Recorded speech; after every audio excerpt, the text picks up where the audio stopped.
No, they're not.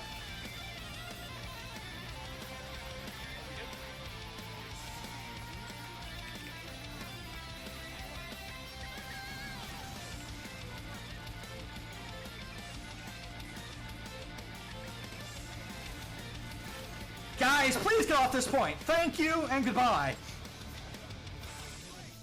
13 health. 177. Oh my god. Oh, that was so close. I just took half the. I took 2/3 of the team and put them somewhere else. That's all that mattered.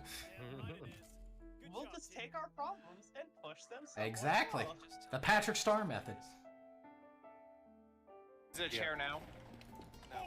No, it's still a box. Yep, still a box. That's interesting.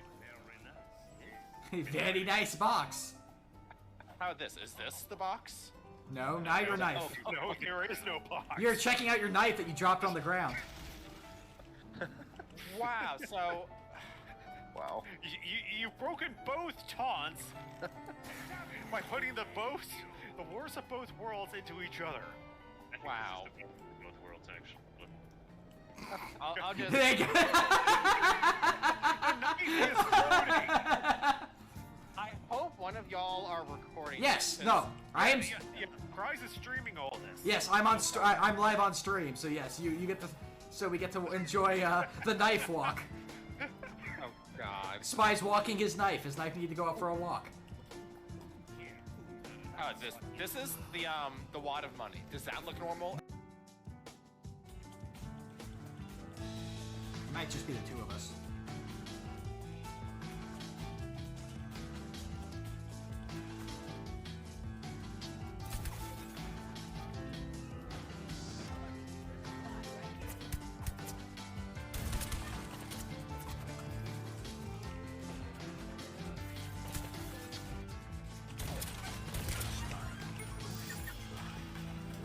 I can't believe that worked! One of the most promising close by. I cannot believe the switch to the box confused them. Like, what the heck is that?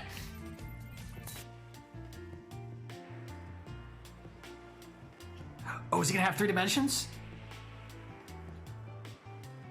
3-dimensional QLEX?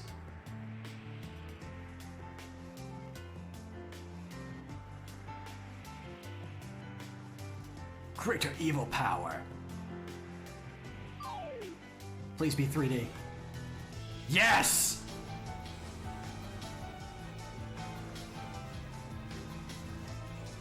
Oh god, he's beautiful.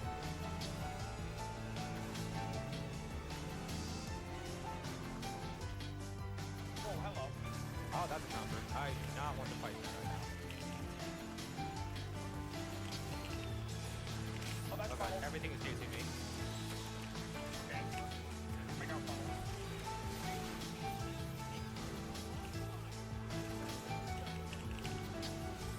Oh, they're gonna get that. No, they're not.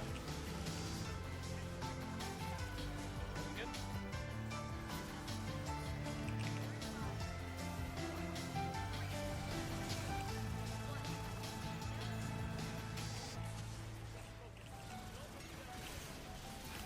Guys, please get off this point. Thank you and goodbye. 13 health. 177. Oh, 180. Oh my god. Oh, that was so close. I just took half the. I took 2/3 of the team and put them somewhere else. That's all that mattered. We'll just take our problems and push them somewhere Exactly. else. The Patrick Star method.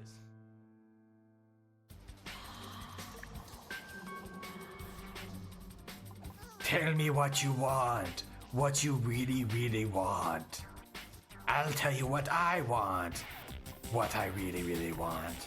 I really wanna you to say, ah. Restore your majestic element to its natural effervescing state.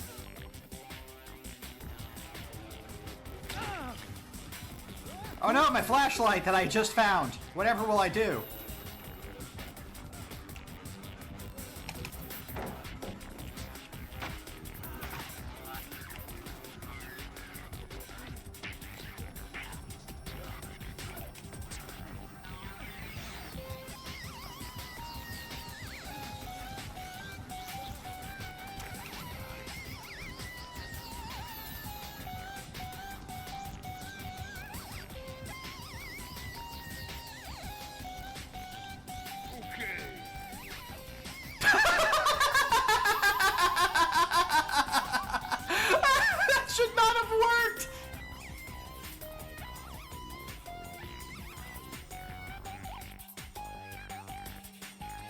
Kiwawo.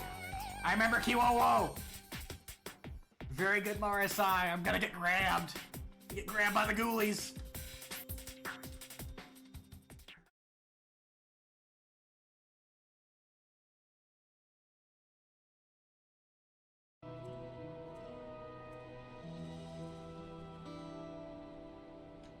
Hello everyone. Ham. Back at it again with Final Fantasy XIV on a Sunday, no less.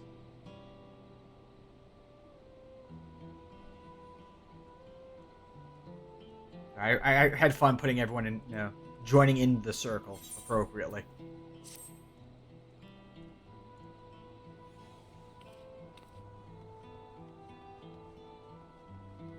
So since Friday, when we last played, I did go through and clear out all the side quests as per usual. And map clearing. So we're pretty much good to keep moving forward, as always.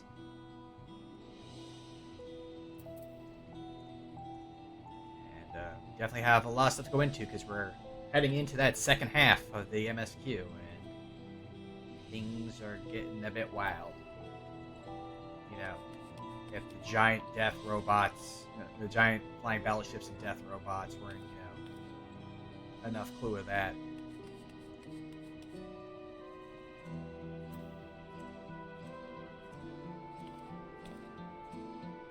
Also, I've been extra productive today. I mentioned it over in my Discord. I'm so full of spoons, like so full of spoons you don't even know. So full of energy. And so I did a lot of housekeeping and whatnot. And currently I have my laundry going. So if you hear faint rumblings in the background, it's probably that. There may be a buzz or a beep as the dryer finishes in a couple hours, but I'm just being productive. Always nice when you feel very productive. I just wanted to jump on it while I had all this excess of spoons and get everything done that I could get done, including making some changes to the stream, mostly to the automated messages and whatnot for when ads happen. If someone raids in or is on my auto shout out list. And other small things like that. There's more stuff I might even do after stream, but we'll see how I'm feeling after that.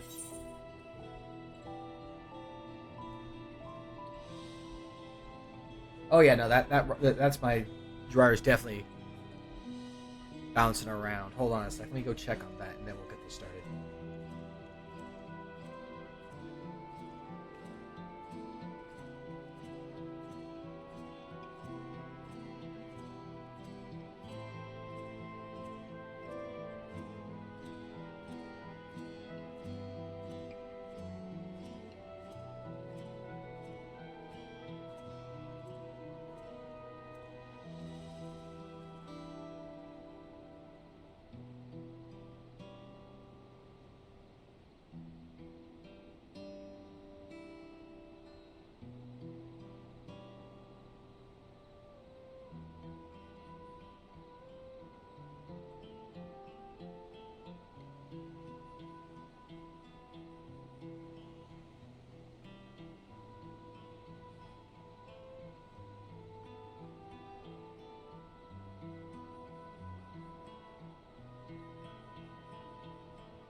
You know what, since we're trying things, I'm just gonna close the door. Maybe that's simple. I was worried about, the echo of talking in an enclosed room, because I don't have it, soundproofed up to have, the foam and whatnot, so hopefully I sound alright, but that should also help with the audio issue. I also just went in and adjusted the weight distribution of the load in the washing machine because I have a very tiny washing machine, and so you try to do like sheets like I am today. If it gets misdistributed, it bounces around inside the frame and causes that racket that you heard. Apologies for that.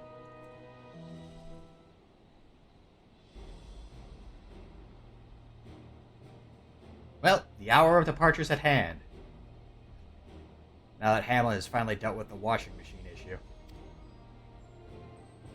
Those of us remaining here shall accompany you part of the way. I, for one, would like to see the dome firsthand. We set forth as soon as everyone is ready. I will inform Wooklamont that... There you all are. Made a hiccup there.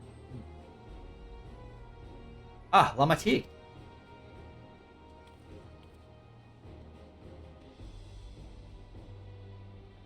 We were just planning to call on you. Are you ready to leave? I am. Seeing the people come together as one, knowing they haven't given up hope, it was all the encouragement I could ask for. Right then, let's get going. We leave from the Jacques Tarrell Skygate.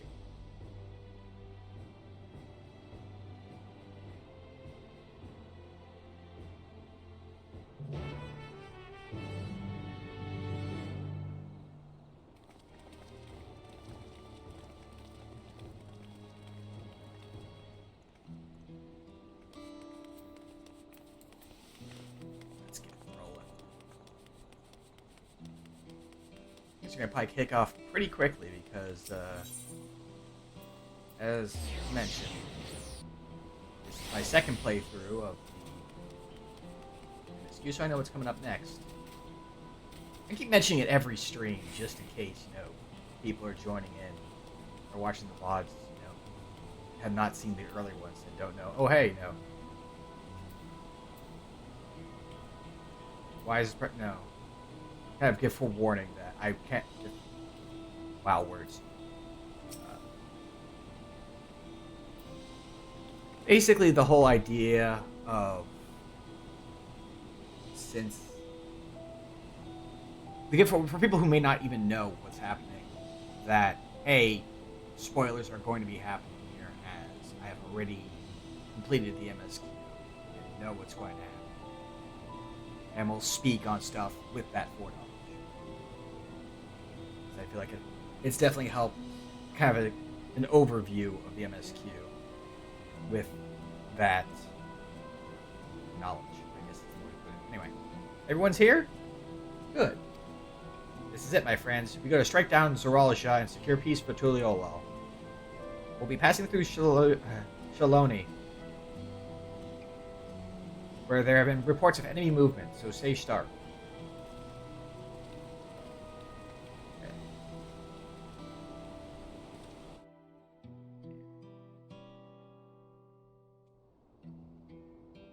Fortunately, I think the area we're going into is going to have much easier place and character names to say. The Lance Guard had told me about them. They emerged from the dome in quick succession and took to looming overhead. A display of force, like the vessels in Tuliolal. Indeed. While they haven't taken any aggressive actions, I want to see how things are in the area before moving on. We'll be passing a few settlements on the way to Shaaloani Station. It's a perfect opportunity to look around. In that case, Gonji and I know a few locals who can help. Now let's divide into two groups. Arenbil, Alice, and Goganji will come with me to inquire with the locals. Meanwhile, the rest of you can go inspect the dome. Understood. Once everyone has finished, let's reconvene at Shaaloani Station.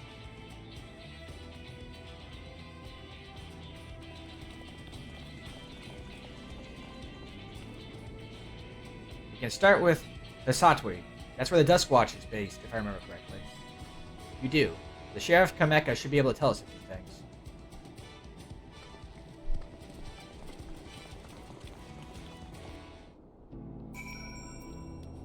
Unfortunately, even though I have finished all the side quests, we have not technically finished Shaaloani yet.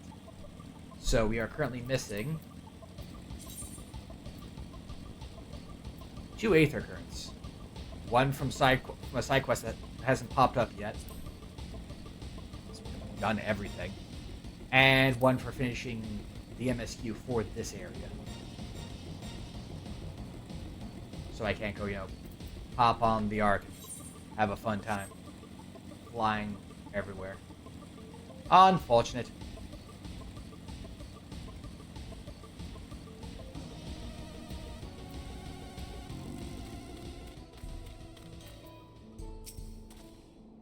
Oh, it's you two, and I'll be Wook Lamont as well.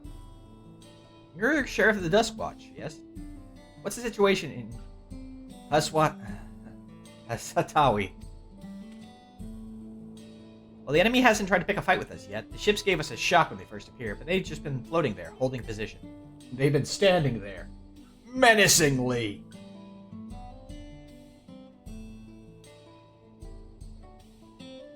That said, I've received some unsettling reports from elsewhere. We've been investigating to the extent we can, but we're spread thin and haven't looked in on Sheshnezwe Springs yet. I'm trying to remember from... They actually said it, like, on Friday in one of the cutscenes. I'm trying to remember how they said it. Again, I'll be glad we're no longer having to deal with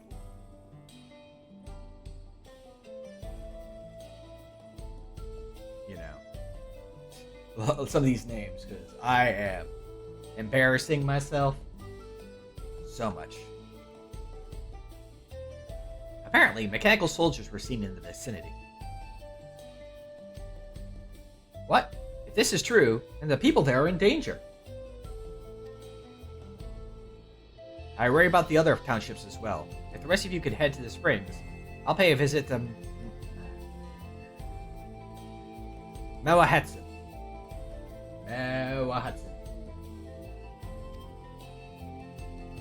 I'll accompany Arabille. See you all in a while.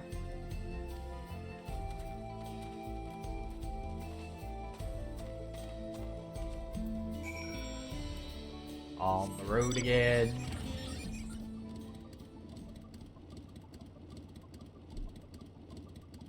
Sorry, I'm fiddling with some stuff.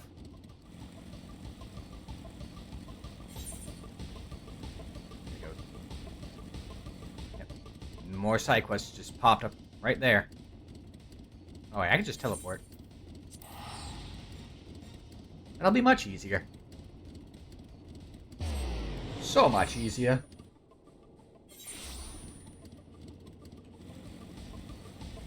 Hi, Wilcomot. And all clear this way.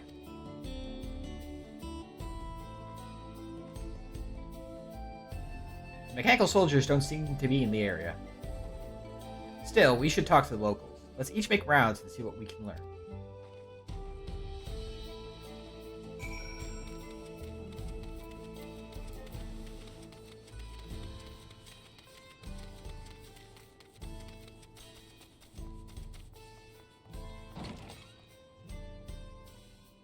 There you are. Oh, you're the one who helped us the other day. While Leek and the others are out investigating, and they've confirmed that Netawikwe is safe. It was after the train had begun its journey back here that the dome appeared. For those who were riding the train, then are fine. We don't know what's become of those who disembarked in Shaaloani. What a mess. And just after we finished fixing the tracks.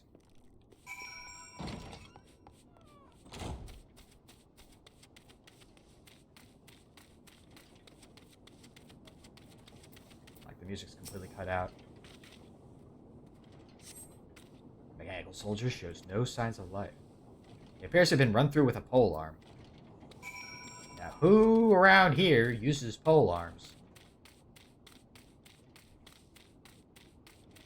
Some pole cat with a pole arm? Hey, Ate. You came. As you can see, we're doing alright. After those ships appeared in the sky, soldiers clad in white showed up and surrounded the town. But to our surprise and relief, a traveler came along and dealt with them all in a flash. I'll never forget the way he soared through the air, spear in hand. Shame I never had the chance to ask his name. We're all safe thanks to him, but I can't say the same for those in Shaaloani. We haven't heard from anyone there. I hope Namika is well.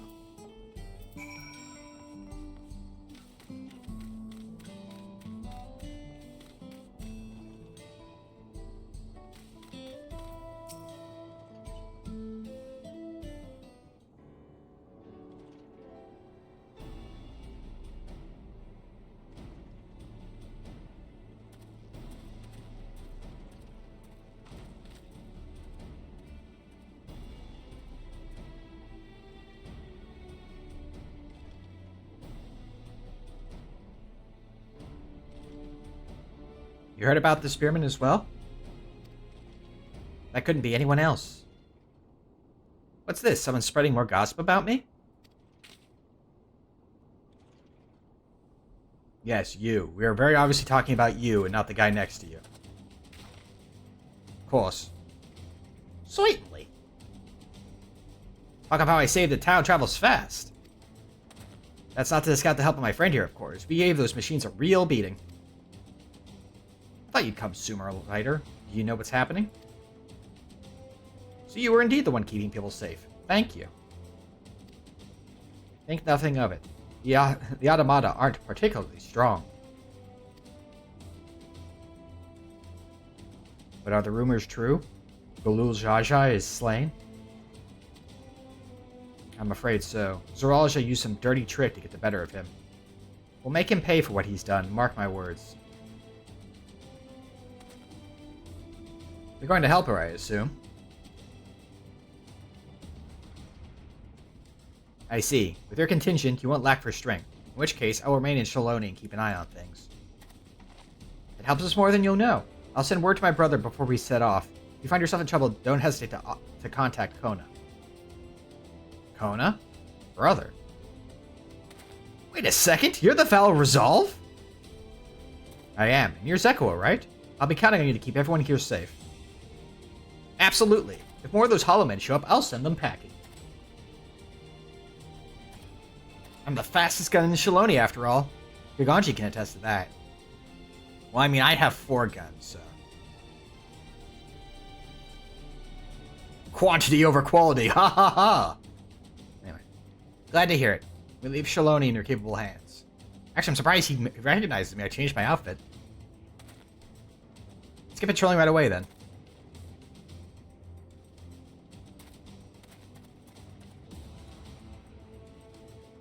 Stay safe out there, and don't do anything reckless.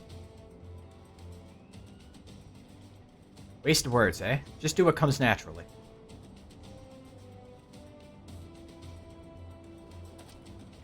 I will say, maybe it's because of the graphics setting, but it always felt like the enemy ships are just kind of floating in a stink cloud up in the sky, and it kind of looks bad. Right then, it's time we head to the station and join the others.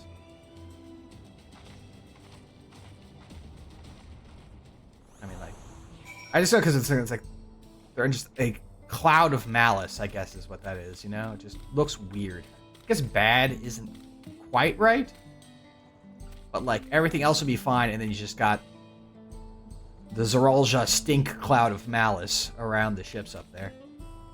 Oh, there's our last side quest for air currents. So I'll definitely have to come back and knock those out along with everything else. But first, gotta see some people by a train. I'll be back in the circle. Minus Alphina, who's not really... Well, I guess he is. We just gotta... It's a circle with a pointy hat, thanks to Alphina.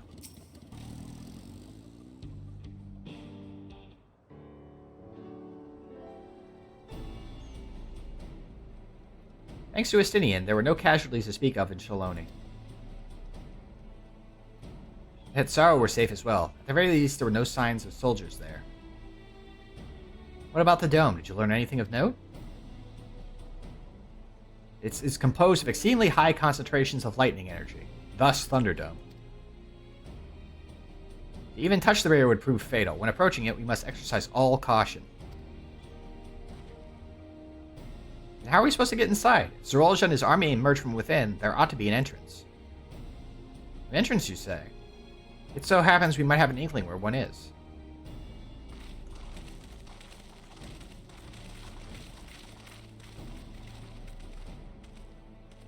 There are engineers of Zarool Railing. Oh, sorry, these are the engineers of Zarool Railing, which operates the train between Shaaloani and Yasolani. When we went out to recover the train, we had ourselves a look at the dome through a telescope. It was then that we saw it, a large fortress-like structure that looked like it straddled the dome's edge. You're telling us part of it is inside and part of it is outside? That seemed to be the case, yes. While we only observed from afar, the soldiers were coming and going from it. From that, I'd say it serves as a passage between the outside world and whatever's inside. But as you'd expect, the area was heavily defended. It won't be easy to get near. You know what became of the passengers who went to Shaaloani? Wakalamat's nursemaid was among them, a woman named Namika. What? Yeah, sorry, did we not tell you? Wakalamat? I'm afraid not. Only those passengers who were headed back here are accounted for. I can say for a fact that everything was fine when we arrived in Shaaloani. But when that big tremor struck not long after we left the station, I hit the emergency brakes and looked back, and all I could see was the dome.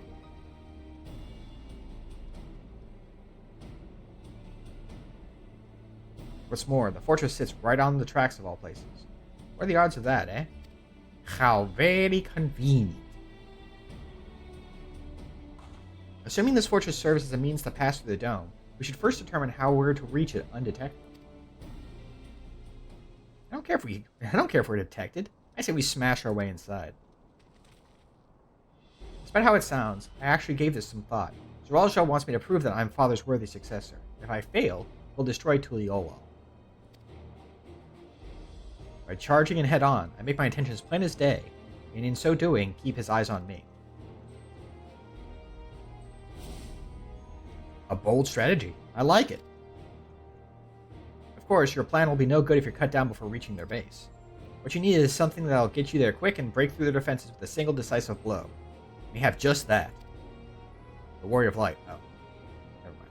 Since the tracks go straight to the fortress, we can reinforce our terrain with armor, load her with all the fuel she'll carry, instead of hurtling at it to explode on impact. A battering train. Chief, have you gone insane? You were just saying how relieved you were that the train's in one piece, and now you want to turn into a bomb? The train's not important. Our dream was to have railroads running from coast to coast, remember? If these invaders have their way, there may not be any more railroads, let alone trains to run on them. Is that what you want? I'm determined. I see you're determined. It's a sacrifice we have to make.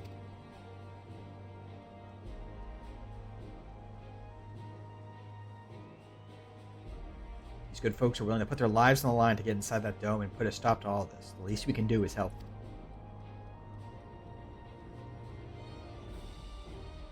But Chief...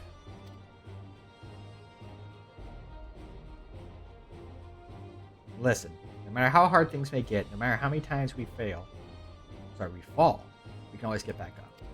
Both work, obviously. As long as we're alive, we can always build another train, so have faith. Quit your complaining. What if we fell really, really hard? There's no getting back up if we're dead.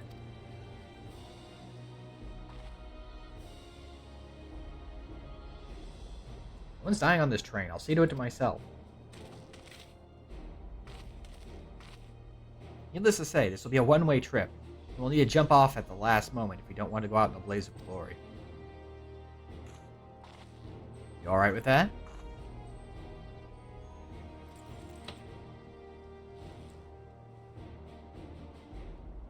There's no changing her mind, is there? Just promise me that you'll be careful out there, honey.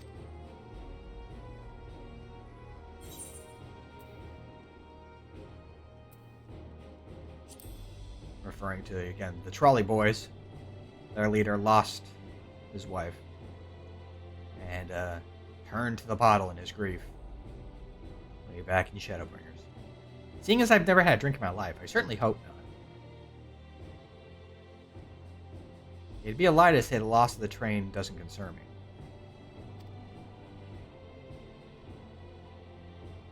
But with good friends and my loving wife beside me, that's all I really need in the end.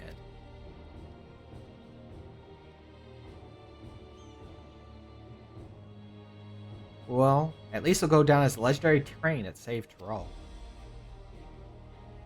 That it will. But first, we've got work to do, so she'll look the part.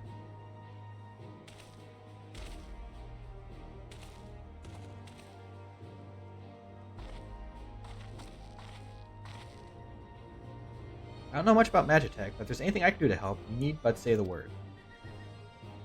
We'll keep that in mind. If any of you are willing and able to lend a hand, there's work that needs doing over at the storehouse.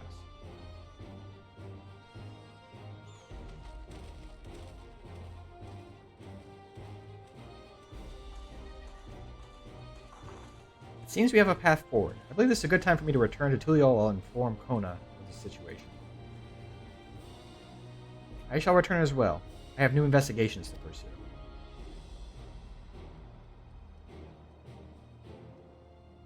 The dome's elemental aspect is similar to that of the gate in the Golden City. If we can identify a connection, we may learn something of use in our fight. It's one mystery after the next, but at least we're not without clues. It may not be easy, but I know we can get through this together.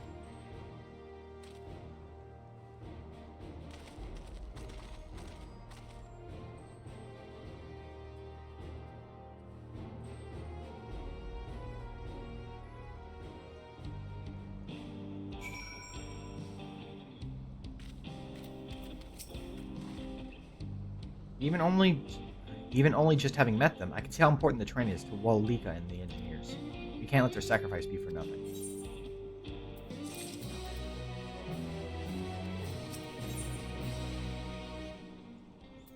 Still not ready. There's still quests to go in here.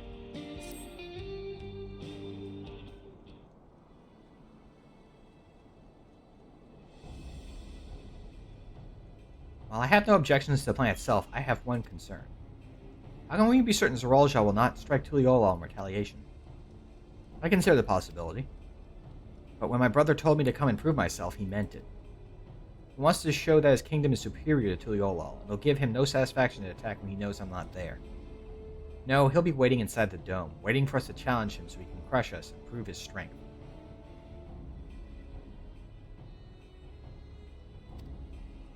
Indeed. If anything, we're more likely to put Tuliol in danger by not taking the fight to him. So we indulge Zarool Ja, at least until Tuliol has shored up its defenses. Right, we'll charge him from the front and keep his eyes on us. During which time, Kona will find a way to fortify Tuliol.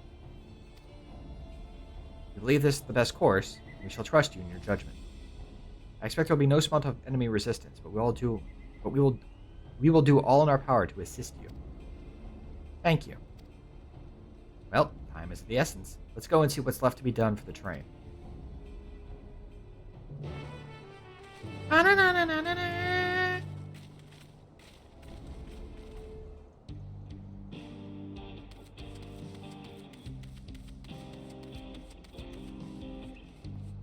They're down there.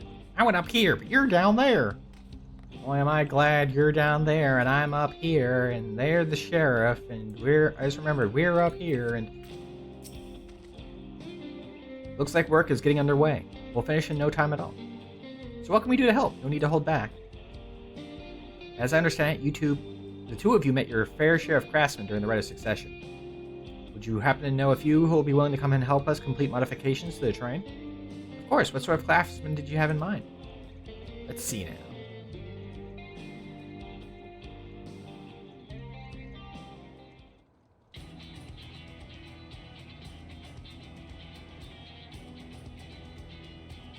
Perhaps my greatest concern is keeping the train safe from enemy attacks.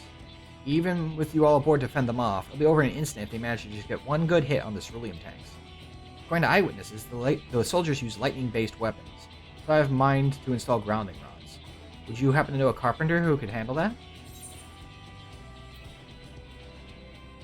A fellow with a fetish for formalities.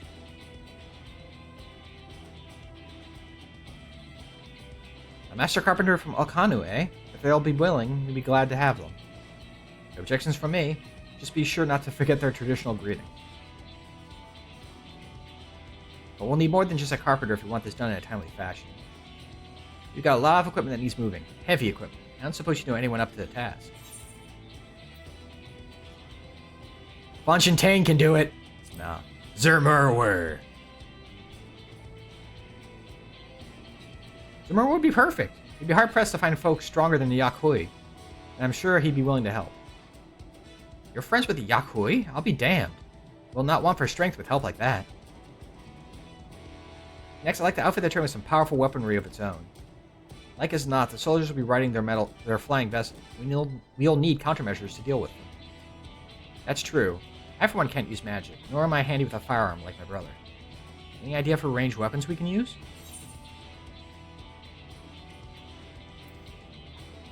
Ballistas.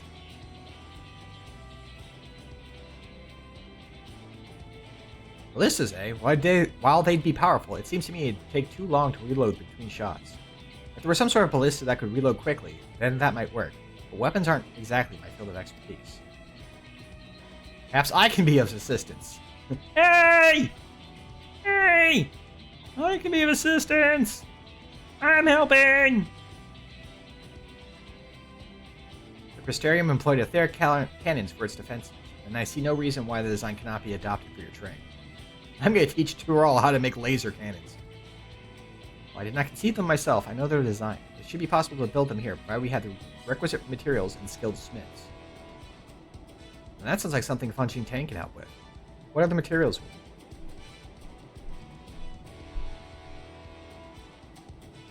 The barrel can be fashioned from any metal so long as it's highly conductive to ether. To power the cannon will require fire-aspected crystals of the highest purity. Power crystals, eh? Might be as the miners over at the springs can help with that. If I could leave the crystals and smiths in everyone's hands, I shall get started drawing up the schematics. Right then, I'll secure us the smiths.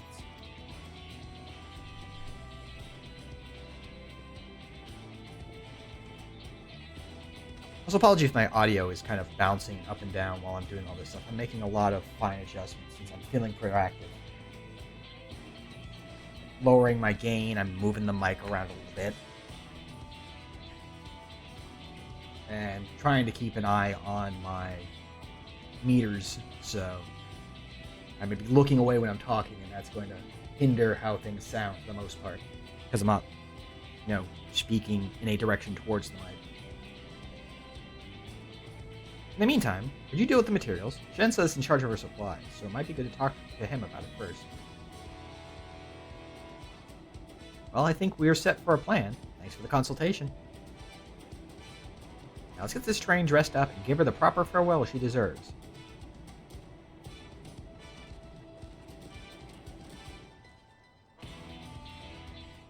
It's actually something that gets mentioned a lot by streamers. Because, like, for me, I don't want to have the stream up and listening to myself, because that's going to... I already stumble over talking normally. Hearing the echo of myself talking is just going to make it worse. So it very helps if, you're watching a stream and notice that the audio is off at one point or another. Like, the streamer themselves are cutting out, something's too loud or too quiet. Let them know. It helps a lot.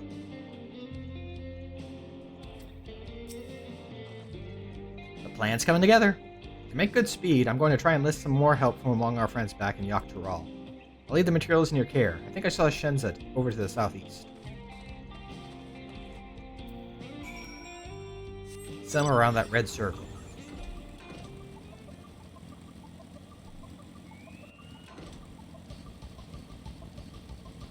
There he is. There he is!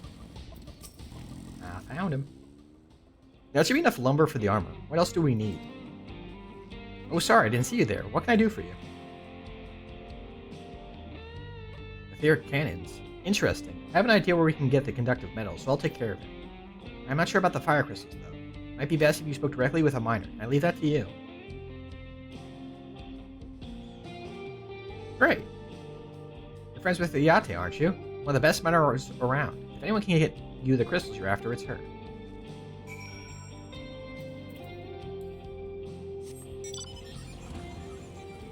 Jump the fence! No! Jump the fence! Yeah.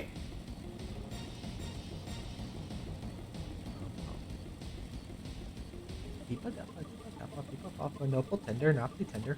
Noble tender. Brought the I in there. It's a noble tender, but there's an I in it, so it's not the tender, not the tender, not the tender. Oh, what brings you around these parts? Purest fire crystals, you say?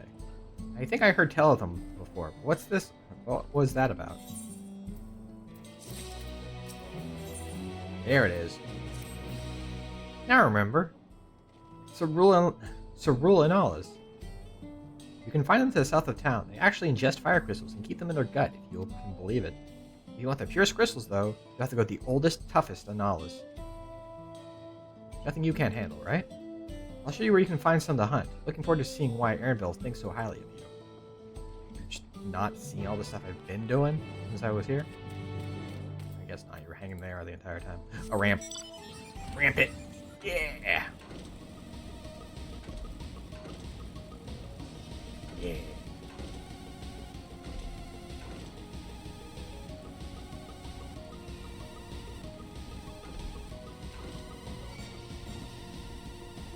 Oh.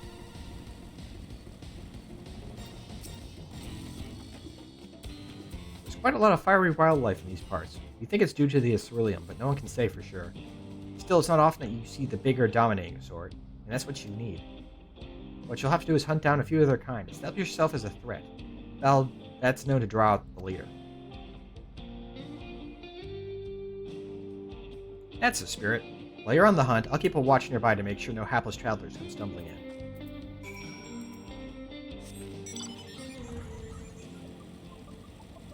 Excuse me, pardon me. I have a stink spot to investigate.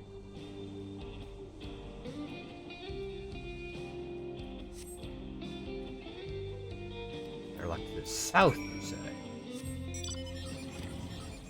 That stink spot was no good.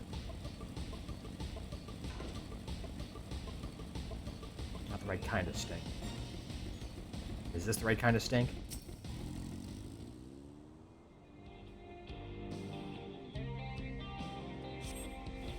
Yes.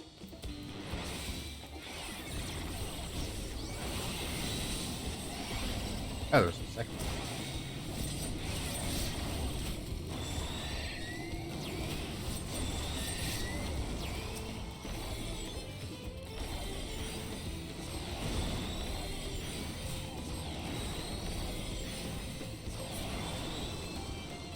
Boss man, come on out. There you go. Come forth, boss man.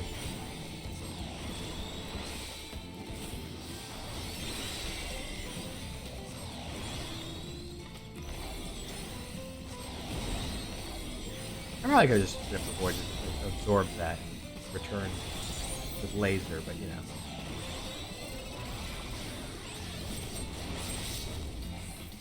No need to damage if you don't need to.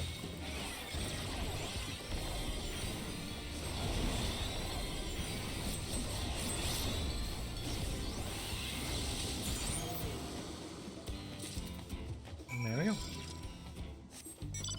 Fired crystals obtained. I guess.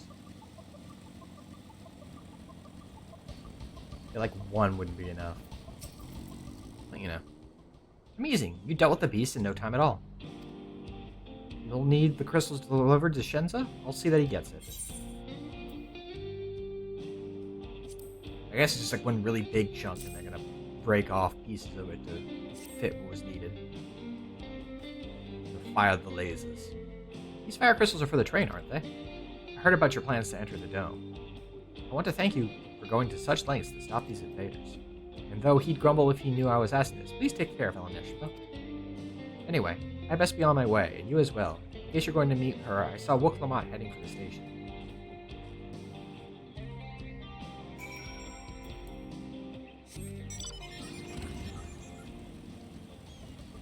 We're there.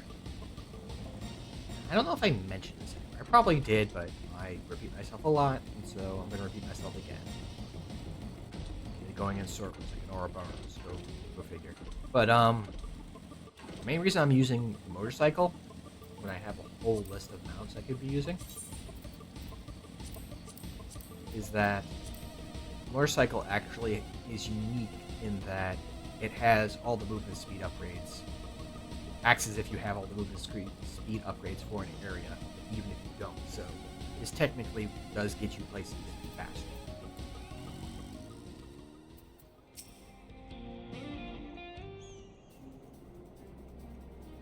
Shinzo told me you got the crystals from. Good work. I've just returned from looking for extra help. We'll see in a moment who answers the call. All will be in readiness for them when they arrive. Damn it, I'm idle for a moment, and all I can think about is my home. Keep your chin up, Aaronville. We'll be on our way soon, and we'll find your mother. It'll be good to see her after all these years. There's so much I'd like to ask her about her time together with Papa. Oh, she'll talk your ears off. Once my mother starts, there's no stopping her. I wouldn't want it any other way. Right. Let's return to helping where we can. The real work begins when the extra hands arrive.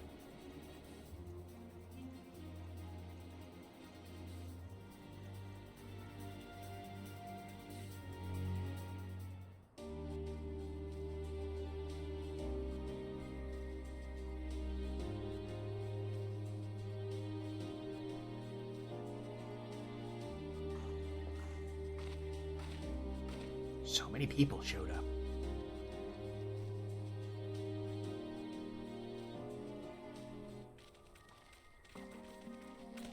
Thanks for making the trek here. To be honest, I wasn't expecting so many of you. Since the attack on Tuliolal, I've been wondering if there was aught I could do to help. When I heard about the upcoming operation from Valcona, I left the chance to do my part. Peace will be restored, and then we can all enjoy a nice cup of Medskull. This is our home, and we'll do whatever it takes to keep it safe. While I assist with the efforts here, High Luminary Gerfurler does the same at the capital. I'm truly grateful. With all of us working together, there's nothing we can't accomplish. Let's get to it, my friends.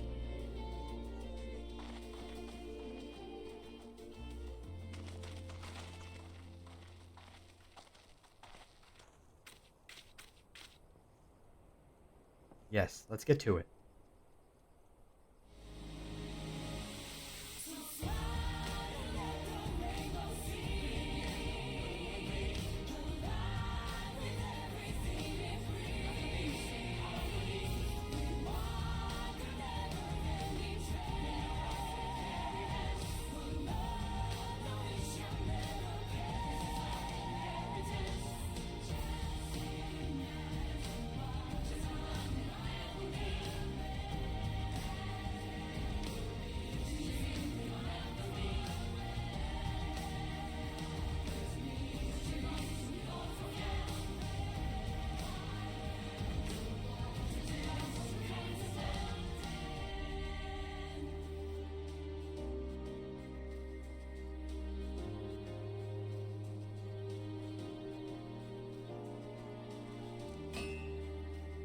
Don't tell anyone, chap, but I snuck away while this was going on to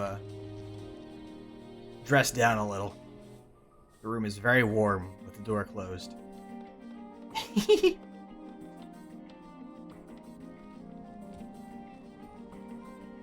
Also, to continue the laundry in the background.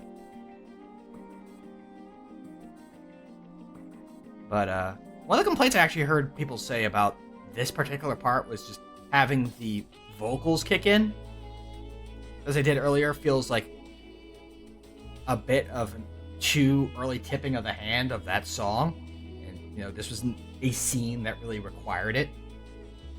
And they could have just kept with an instrumental and been, like it is right now, and been just fine.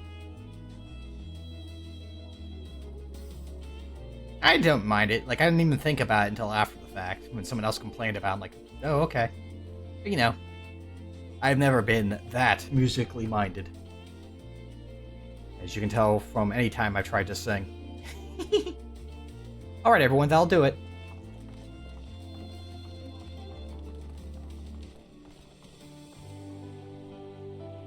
You've done your part. Leave it to us to finish mounting the armor and cannons. And have yourselves a hard-earned rest. Thank you all again for answering the call. No need for thanks now. Whenever you need help, just give us a holler. Indeed, we must all do our part when the nation is imperiled. Hear, hear. We love Tyrol, and we love you, Val Clement. I love you, random citizen. I love you all too. Your kindness and goodwill will not be in vain. This I promise.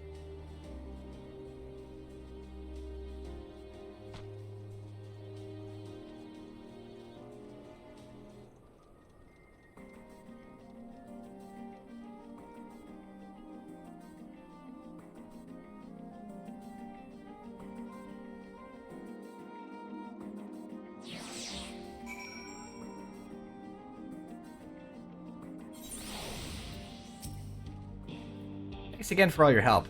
Wouldn't have been able to finish so quickly without you. Go and rest up, friend. Won't be long before the train's ready.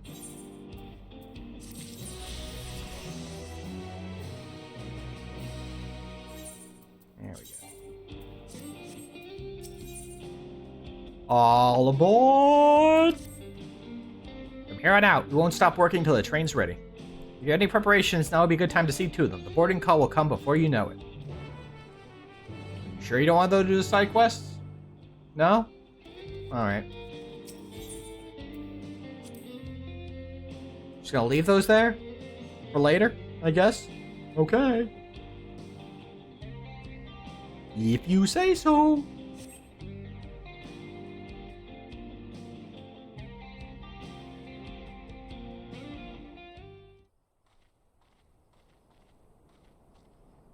Right, we're just about done with the modifications, but I have to stress that we cannot afford a test run. Test whether or not the train will explode. It's fine. We understand and accept the risks. We have faith in you and your craft.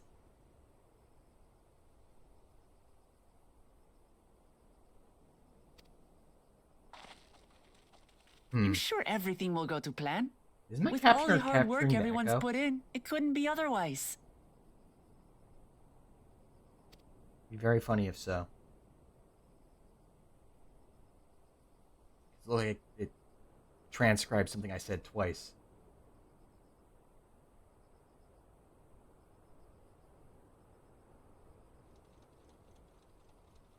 Finished at last! And for a train out of Monster Hunter.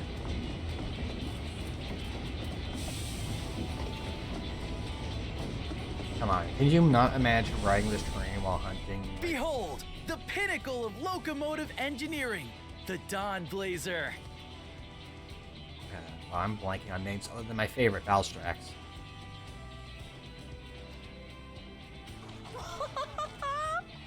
The Diablos. Amazing! Yeah, both Diablos. Trains were on the sands. Yep, she's been fitted with wooden armor and a crystal grounding rod to mitigate the effects of lightning. Naturally, we had to overhaul the engine so it could handle the extra weight. I hope it was worth the wait. I also had her outfitted with the ferric cannons, the better to contend with enemy forces.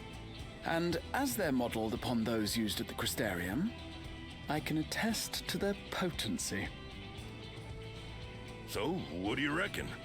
Given the tight turnaround, I'd say we did a damn good job. There's one downside to this whole train part, but I'll talk about it as we get to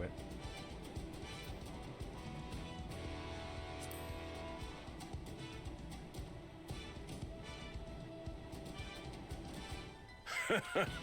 Glad she's to your liking. I hate to let go of such a beautiful piece of machinery, but I know you'll give her a proper send-off for us. At the risk of spoiling the mood, we should probably get moving. Yep, you won't get far if you let them pummel you from the air, but you'll be safe enough once you reach the tunnel.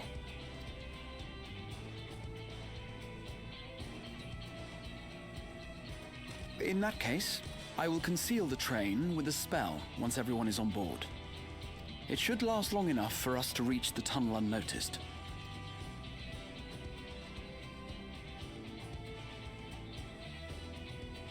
Right. So everyone, are we ready? I shall cast a spell.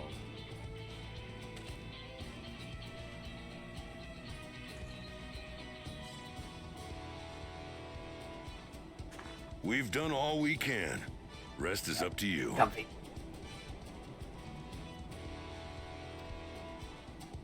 I won't let you down.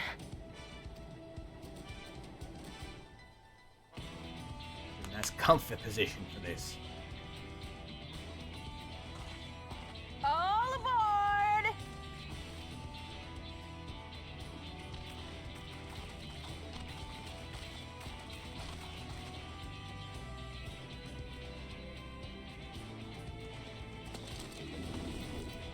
Vanish.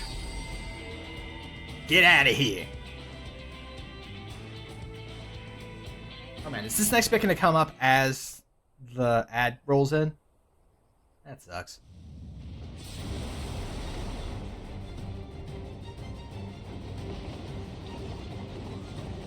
At this speed, we should arrive at the dome in no time at all. Because this is But not full before cutscene. we're spotted, I expect. Stay alert. Which is a shame, honestly. Because, you've been to the Gold Saucer. There's a mini game. Here we go. Which involves shooting. And they totally could have repurposed that here. Fast, everyone. But no, you just kind of watch.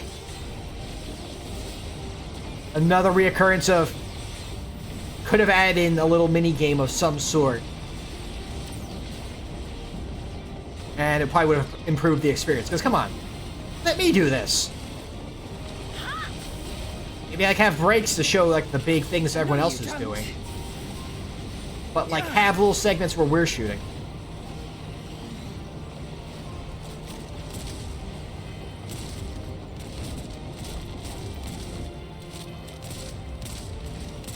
Have care! They've switched to firearms!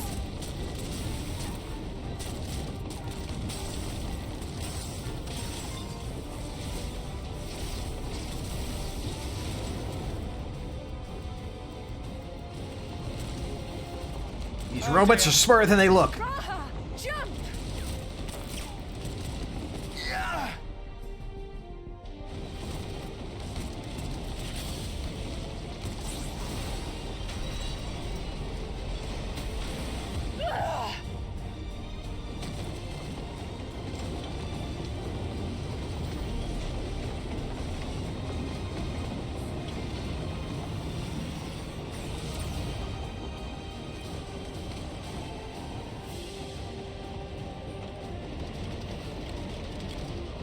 Yeah, I want to do that.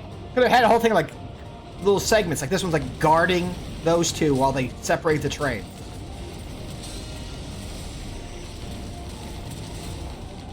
Erenville, I need you to take over for me.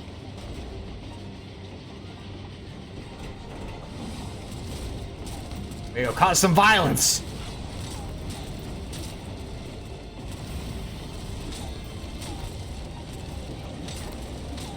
To bat the bullets away. Can't break the pistols if I bat the bullets away. Like, come on. Let me do this. That was like a common complaint for everyone who saw this point. It's like, why is, like, everyone recognized that there's a rail shooter component in the game. Repurpose that into this. End of the line, everyone!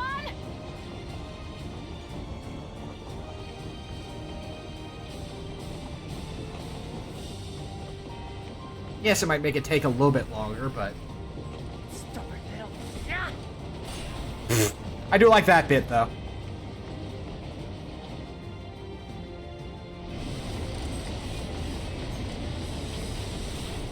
Oh man, actually, I thought like the ads running would interrupt this for folks watching.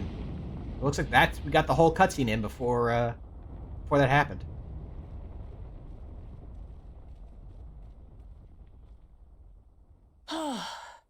That was too close.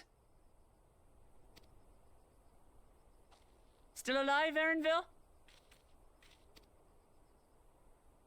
Mostly. I might need to get up and stretch and whatnot once the ads hit, so we'll take a quick break there.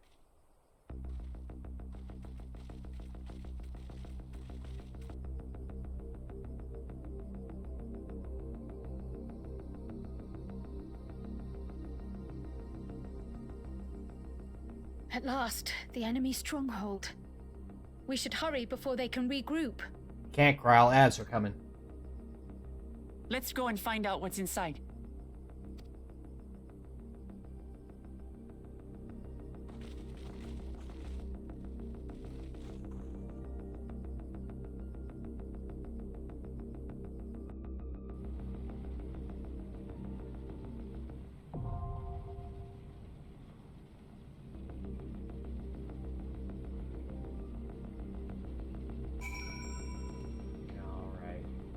the audio's gonna cut out for a sec here because I am switching over here for a sec.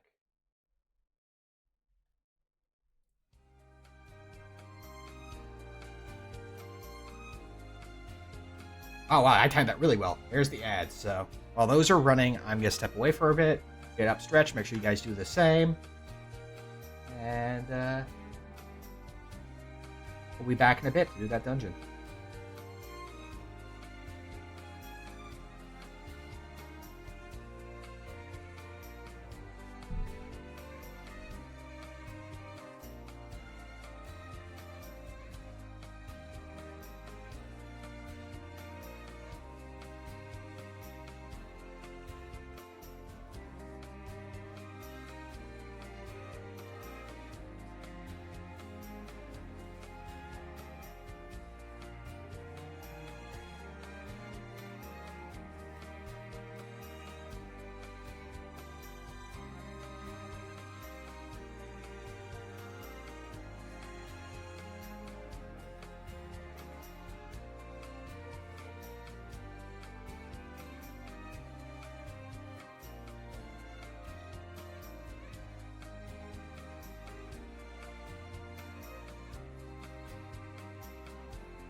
Sorry for the delay in getting back. Had to hit up the restroom a bit there. Now, with that sorted, that's about we head back here and do us a dungeon.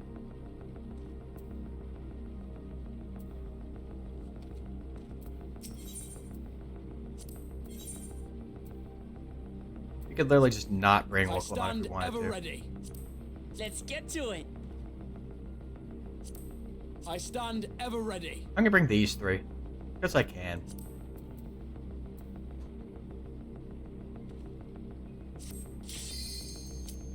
You get to hang back, Alice.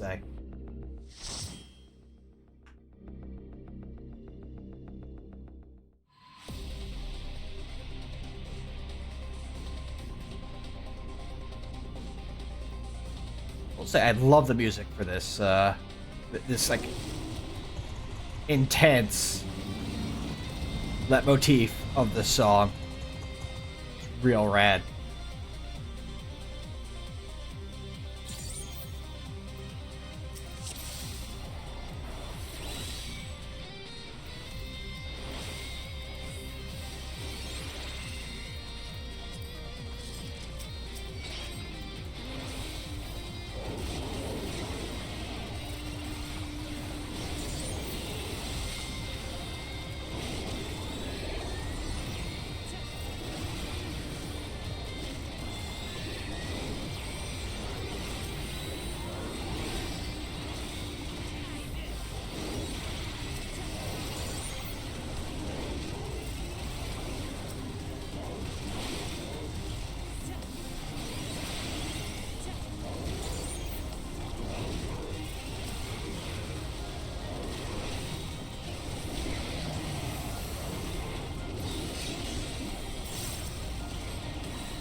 But that one. Remember to attack the ones the NPCs are fighting.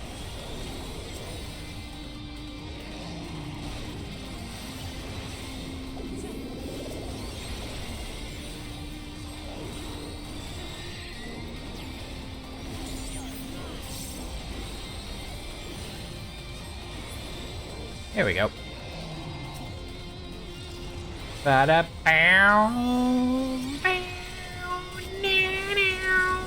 Wow. Wow.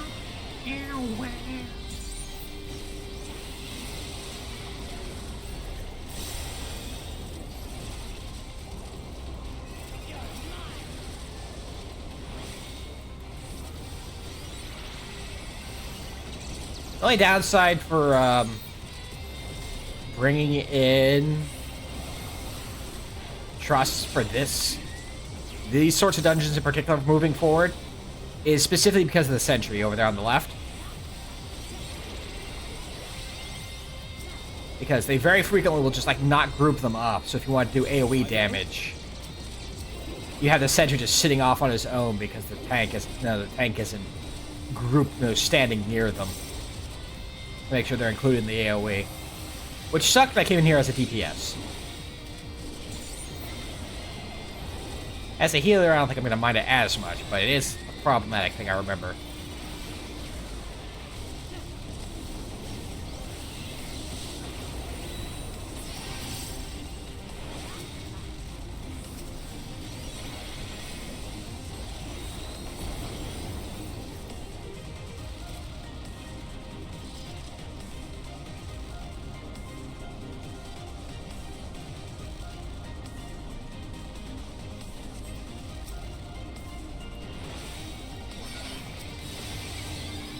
Out this line as I can. If I may.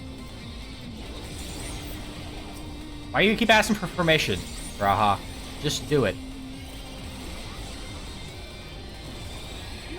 Yeah, like she could totally move a little bit to make it so they're grouped up better, so the AoE can hit all of them.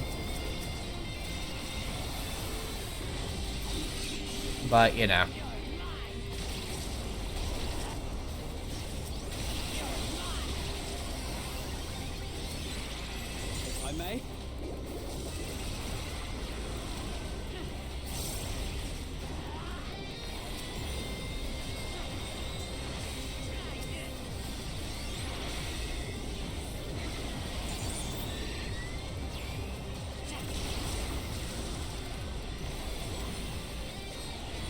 I think this is the dungeon I've done the most.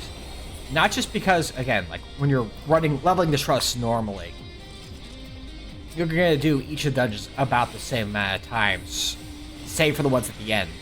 The last one is just like for 1 or 2 levels. But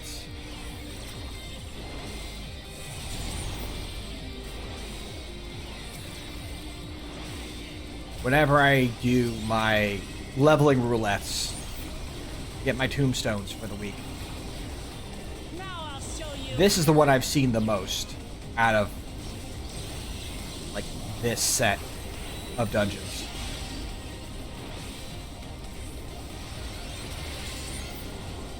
Which I am mostly going to assume because it has some of the best outfit gear. I've seen a lot of people wanting to have the outfit pieces from here. So I guess it's no surprise that they're running this one the most.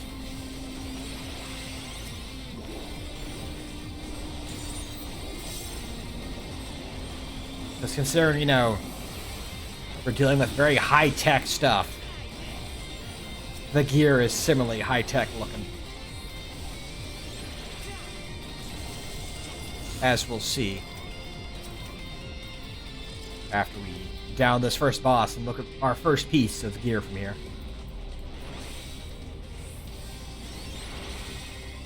It's a red vehicle, which means it's going to go 3 times as fast. Sorry, I usually doing it as tanks, so just out of habit, I was about to run in front and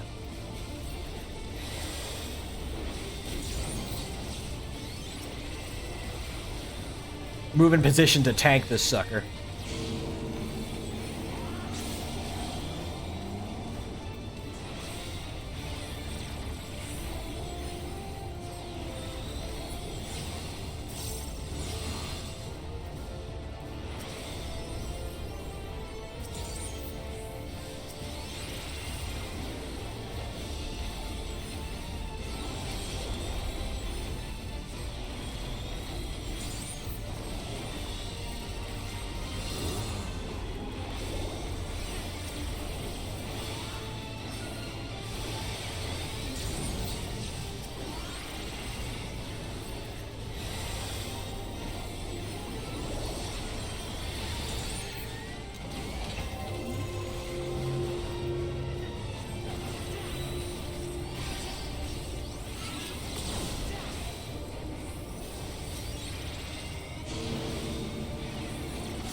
Oh, that's gonna be on the outside.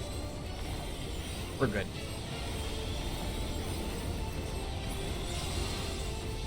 One of the big things that's been touted as a positive about this expansion a lot, like people might be complaining about the story and, you know,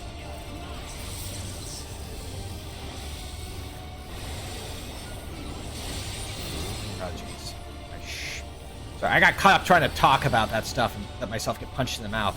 But things that have been mostly praised across the board from what I've seen has been the dungeon designs and the content of the fights.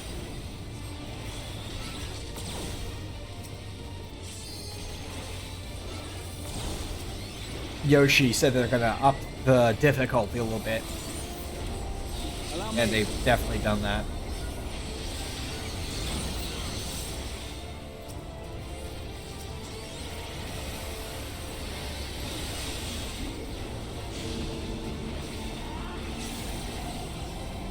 That's gonna be an inside.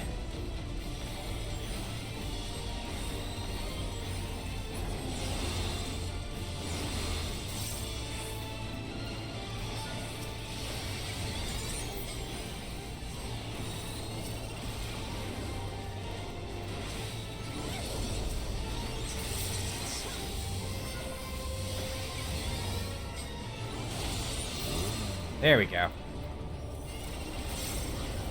Graha trying to get me killed again.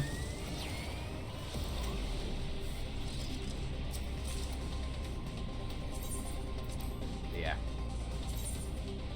Oh, it's kind of hard to tell with these, but... Rad kicks!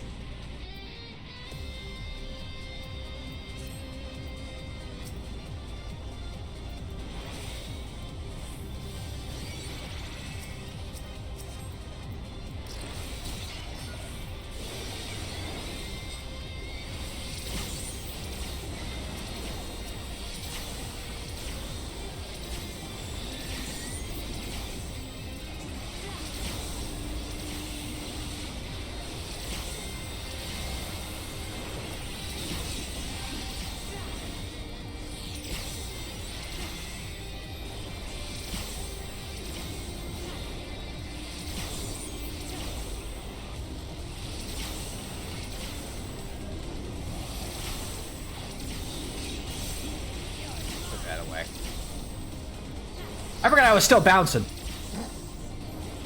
You ever forget you're bouncing? I do. Grooving too much to the music. Forgot I was gonna stop bouncing at the first boss fight. I'm just that into the music, you know?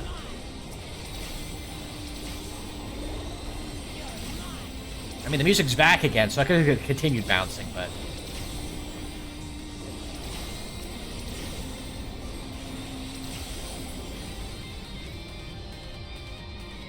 I'll bounce like this instead. There you go. Oop.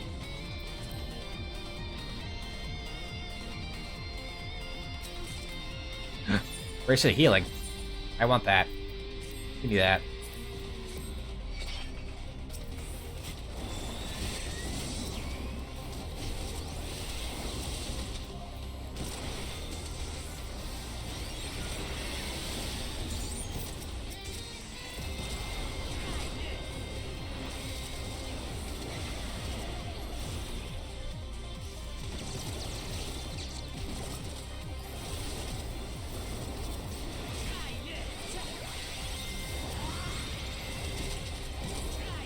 So for those who've always wondered how Sage kind of works, yeah, I wait until, you know, Dungeon 97 to start talking about this. I don't proclaim to be an expert at it, but the big thing I learned that helped improve my play at it is use your off global cooldown buttons. Your Carachols, your Ixachols, your Duros, your Taros, your Holos. Use them on cooldown. Like, use them a lot. Do not be afraid to hold on to them.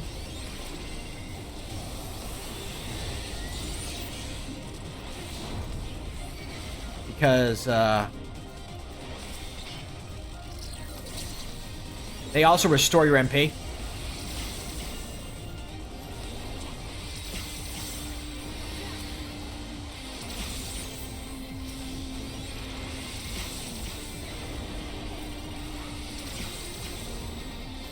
And that's very useful for, you know, keeping your tempo going.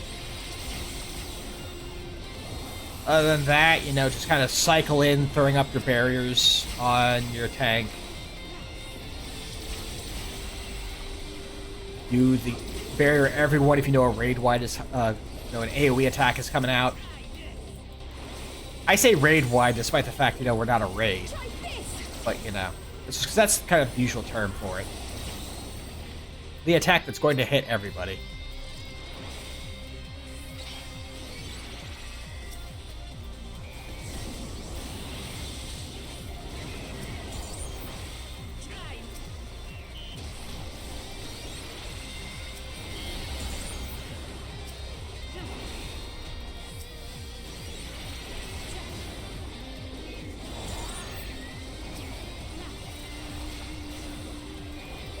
There's an interesting thing about these guys I noticed from my times playing this.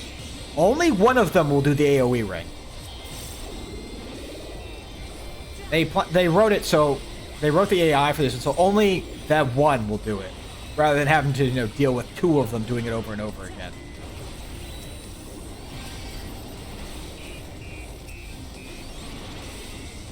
They do this a couple times. It's pretty neat. It's pretty nice to see, honestly. Like for single pulls. I think there might be some enemies in the future in separate pods that you can group together and wall-to-wall pulling.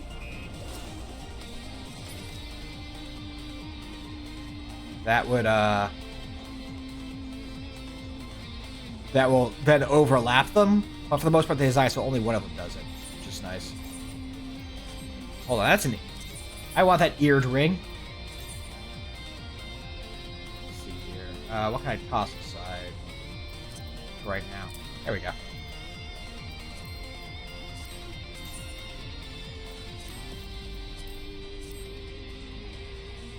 Alright. Boss fight time. Again, I need to make sure not to run to the other side immediately. From my habits of being a tank.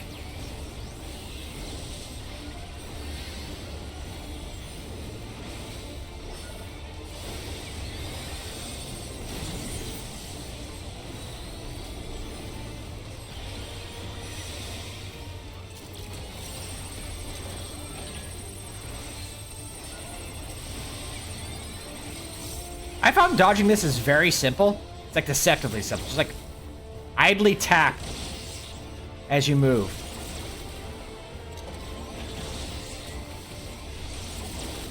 And the AoEs will always be set up just so that they can't touch you.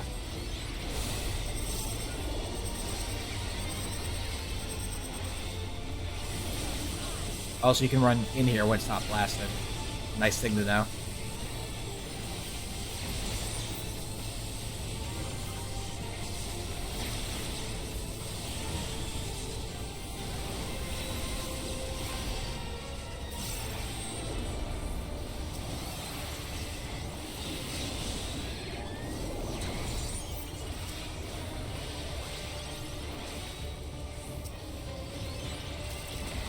Raise protocol, my favorite thing to do with this thing is wait here, sidestep in, sidestep out, sidestep in, pause.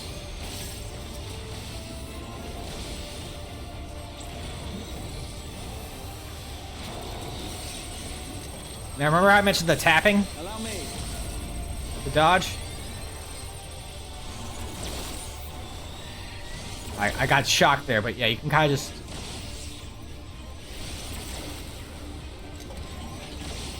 tap your way outside of the...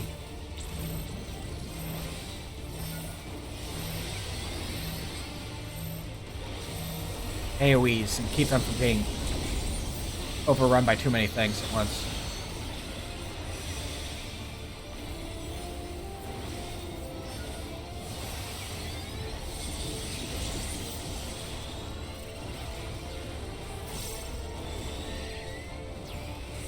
One, two, Pepsis. Everyone's fine now.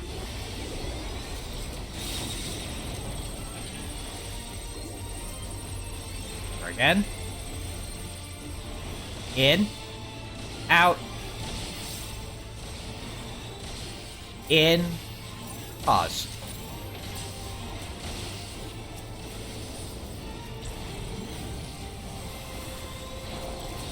That's all you gotta do.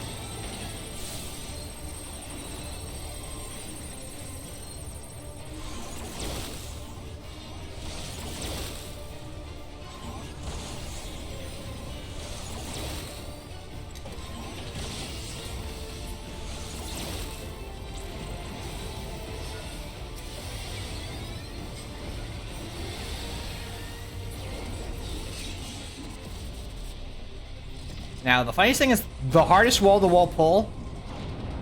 Hold on, gotta check out our cool new gloves. No, not compare. Try on. Look at them gloves. Rad. At least for the healers from from me tanking, seems to be here.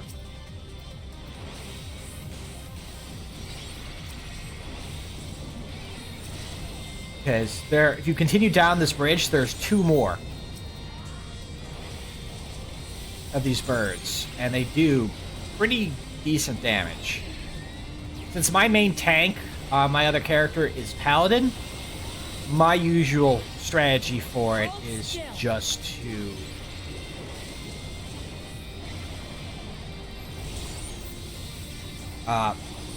use my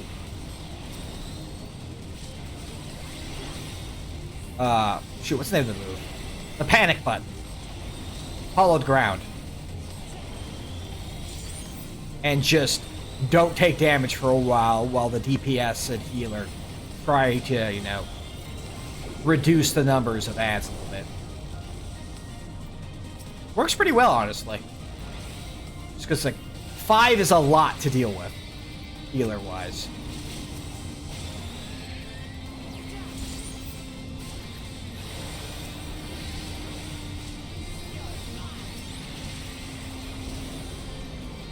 So getting it down to 4 or even 3 makes it a lot more manageable for the healer. Letting them be able to, you know, throw in DPS to make that happen.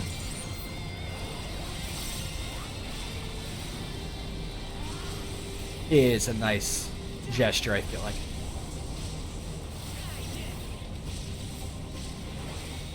Just strats I figured out from, doing this dungeon so often.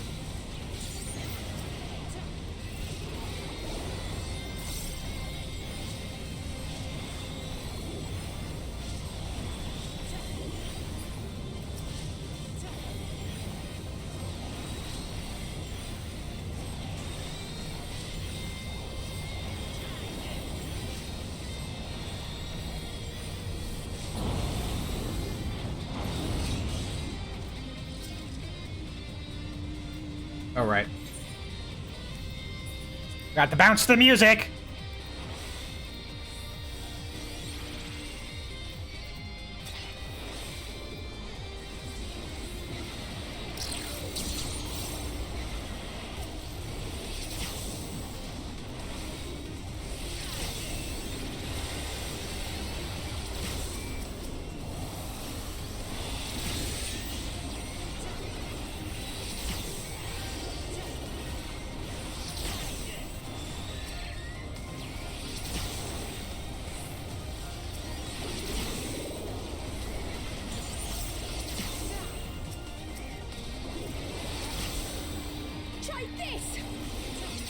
Try this, try this, try this. How about this? Some of this, a little bit of this.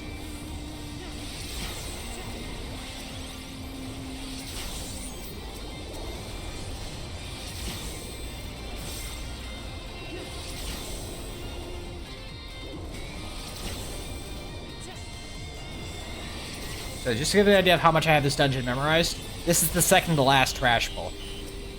Next room has 3 more melee bots and a rifle bot.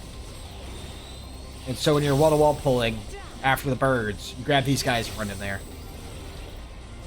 Now I'll show you.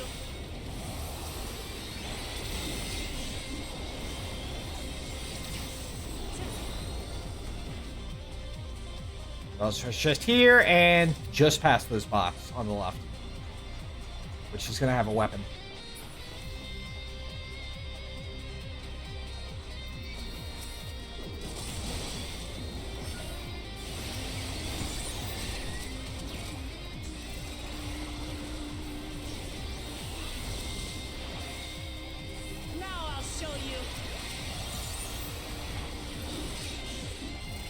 This is the problem, is that very frequently the AI will pull the ads further away from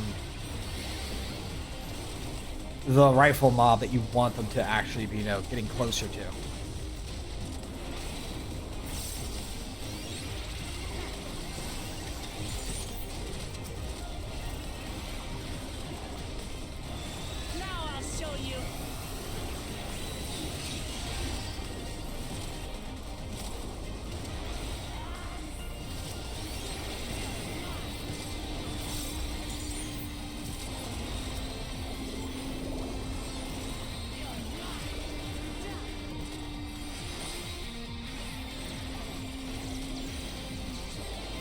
The nice thing is, since I have a targeted dash on Sage, I can do my usual strat for the boss here. I usually do on tank, which is very funny.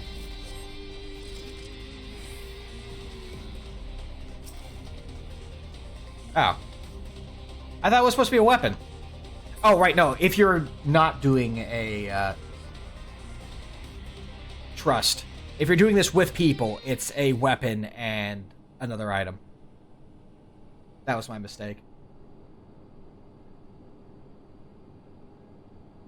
That such a serious breach should be allowed, but it ends now.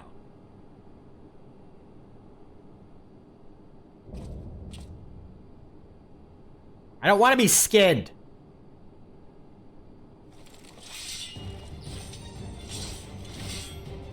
We were doing more honor with your lives.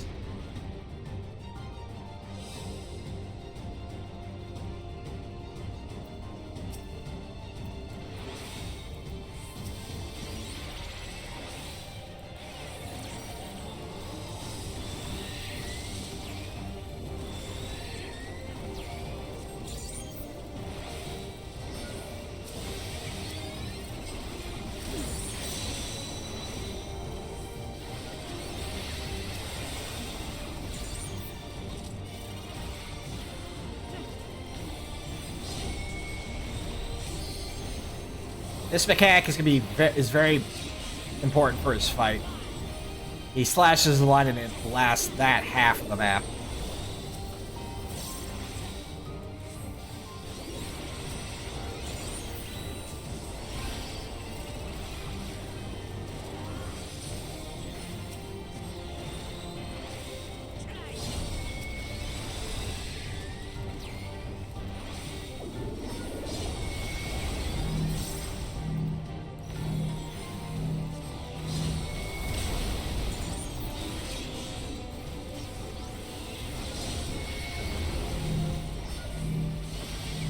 Nice thing is you have to remember is that there is a delay before the actual like last part hits.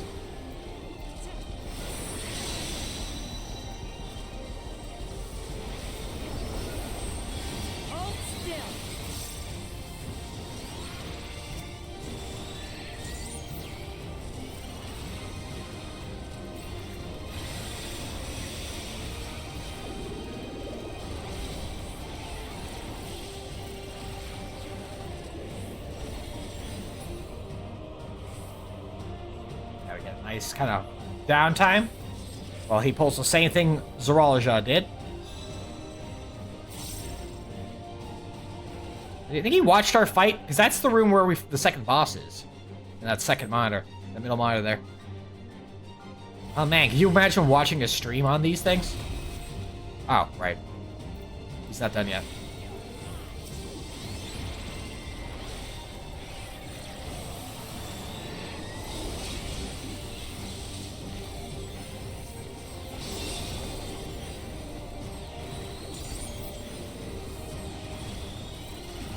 Now, I mentioned the dash trick, specifically for this. You start off on this side, and then just whoop, put you right in position to avoid the next one. Because he always does two.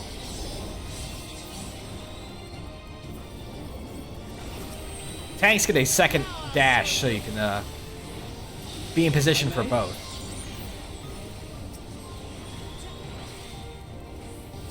Okay, now this one you have to pay attention to which one he's doing. This first one is foreguard.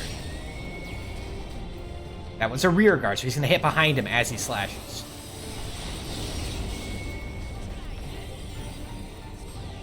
I've seen so many people get caught by this one. Even I get caught by it sometimes when I'm like trying to figure things out. The big thing to remember is he always does two of each. If he's done two rear guards, he's not gonna do anymore. He's done two foreguards, he's not going to do another one. They're perfectly even. 2 and 2. Whether he alternates them or does them, you know, one after the other is a completely different matter. If I may.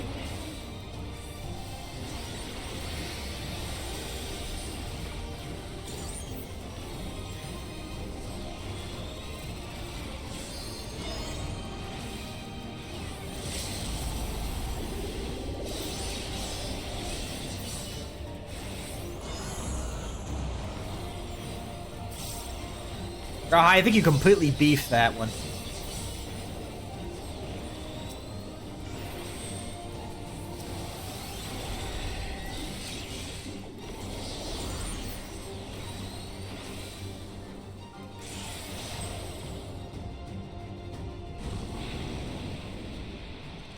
That's what you get for skinning snakes.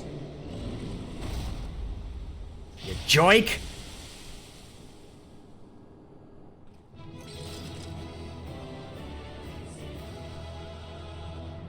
Still happy about it. As you would be.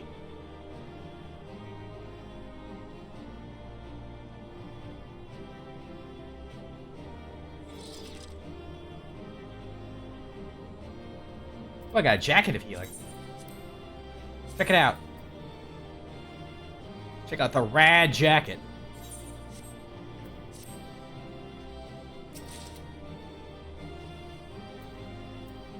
Spear and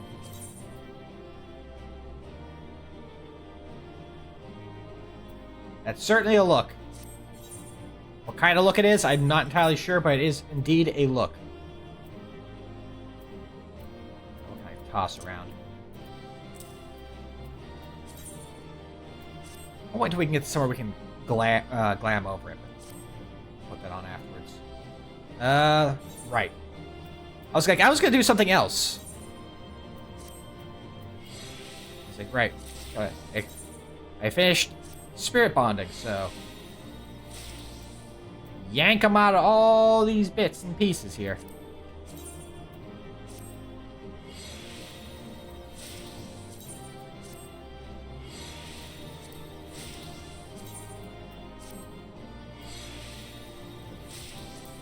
There we go.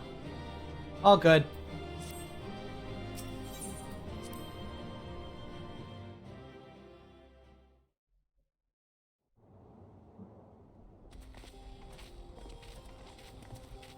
What greeted us was not the home that I had left behind. We've entered the Thunderdome. There was no mistaking we had reached Shaaloani. And yet, it was wholly unlike my memories. The lands of my childhood had changed beyond imagining.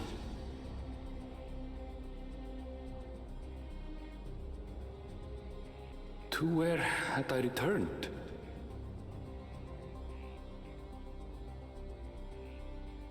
We tread on, the darkened skies above a mirror to my heart, clouded with fear and uncertainty.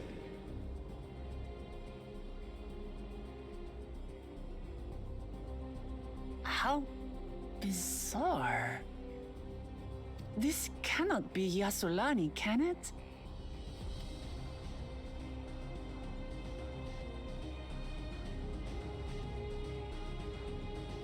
There's an area with a name I can say. Heritage found. No, heritage found.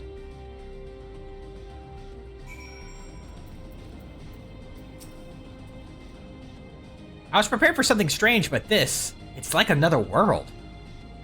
I don't understand.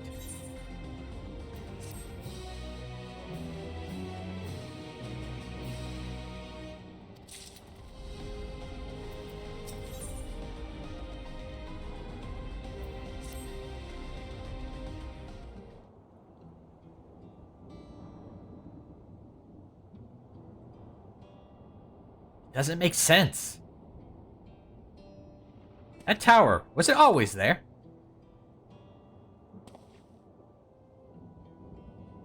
No, definitely not. Nor the wall over there.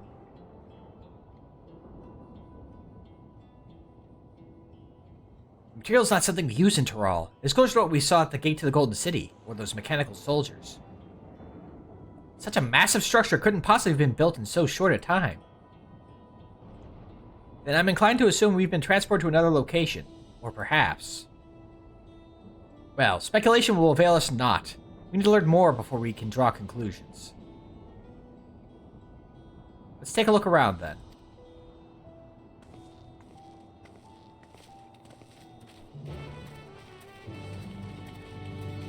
So I'm going to mention it so I don't forget about mentioning it later. It's no small secret that, you know, this expansion, at least like this part of it, is very heavily themed on Final Fantasy IX. And, you know, because this is the Kingdom of Alexandria. It took me a surprising lot of identifying that this is supposed to be, and it'll make more sense as we go through the story for those who, you know, are listening to this after not knowing the story, despite the fact I've warned that I'm going to openly speak of spoilers.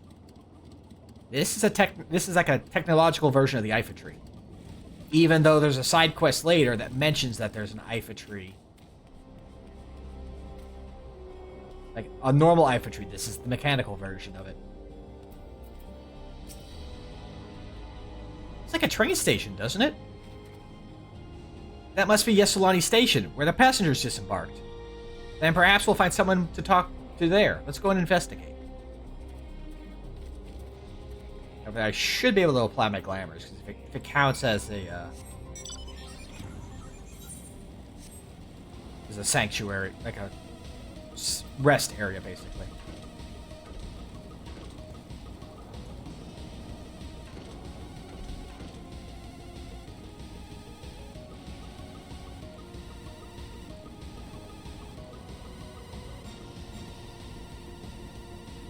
Yep, okay, so I should be able to put on jacket. It clashes with my fashion.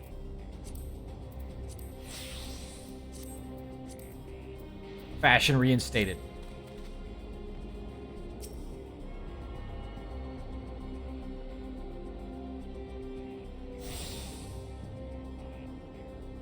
I'm gonna adjust something really quick.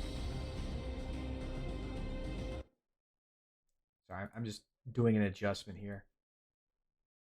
I realize I don't need this all the way.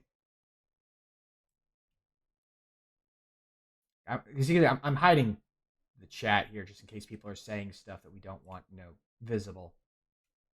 But it doesn't need to be as high up as it needs to be. I'm pulling it down a little bit. There we go.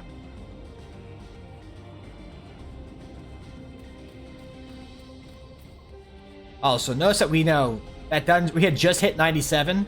Getting through the that last set of quest stuff, and then that dungeon, it already has us almost at 98. I'm pretty sure this is Shaaloani Station, but from the state of it, I swear it was abandoned years ago. I'm not sure what to make of this. We should look around a bit more.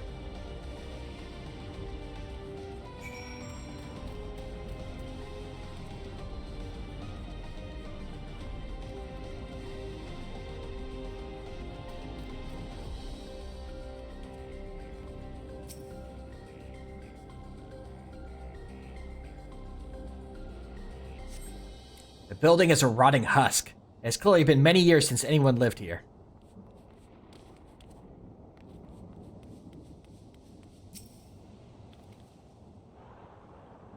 I see that aether current.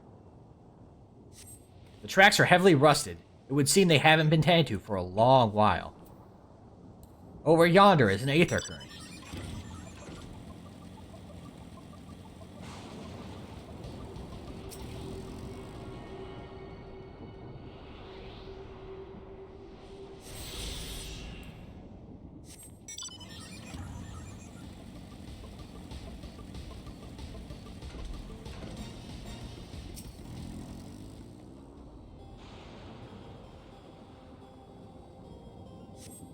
You find a train turntable. The thick layers of rust suggest it hasn't been used in years.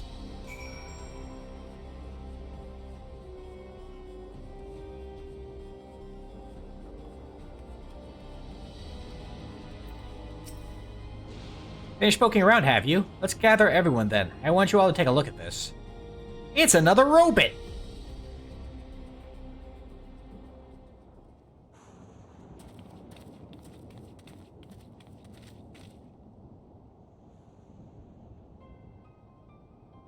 One of the mechanical soldiers, long since broken, apparently. I'd say its presence confirms this is indeed Zarool Ja's domain we're in. What about the rest of you? Did you learn anything?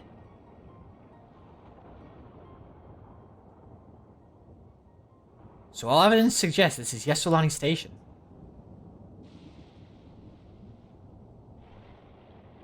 Aye, and I have no doubt we're in Shaaloani. I don't understand why these buildings are so run down. They were completed barely a year ago. For new structures to deteriorate and enormous ones to appear in a flash. If I didn't know better, I'd say time flows differently here. Is such a thing even possible? We've encountered this phenomenon before, as it so happens. Though it may be difficult to believe, our world is but one of several. In some respects, they are similar to one another, but in others wholly different. We call them reflections. Simply put, the rift between dimensions causes time to flow at a different pace in each world. While hours pass in one, years may come and gone in another. If this is Shaaloani, we should still be in the source. The flow of time should be synchronized.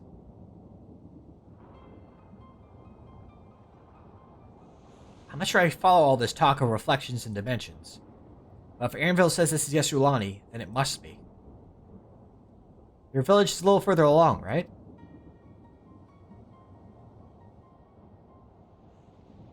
Aaronville! Oh, yes, it's a short distance to the northwest. Let's head there next then. Rather than talk theory, it's always better to confirm things firsthand.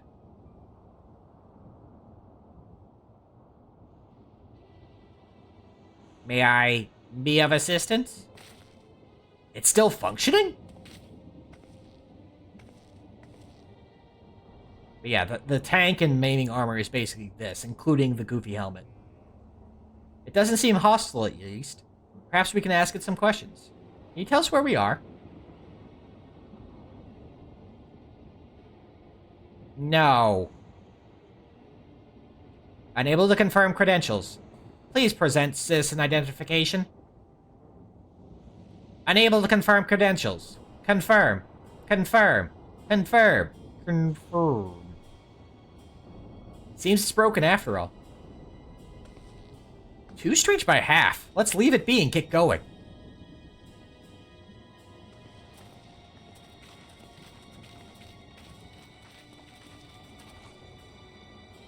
Those lightning rods?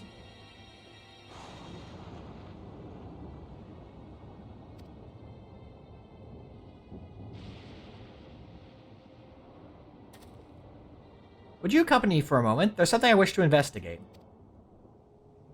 But yeah, no, so they very quickly caught on to the idea that something temporal happened here. Which also makes Zarool Ja's comment of, being surprised that Zarool Ja was still alive when he invaded make more sense, because for him, much more time has passed. Rather than, what, like the day or so that has passed in after the coronation? Look there. The lightning appears to be drawn to those pole-shaped structures over yonder. The design suggests there's some manner of lightning rod. Let's go and take a closer look.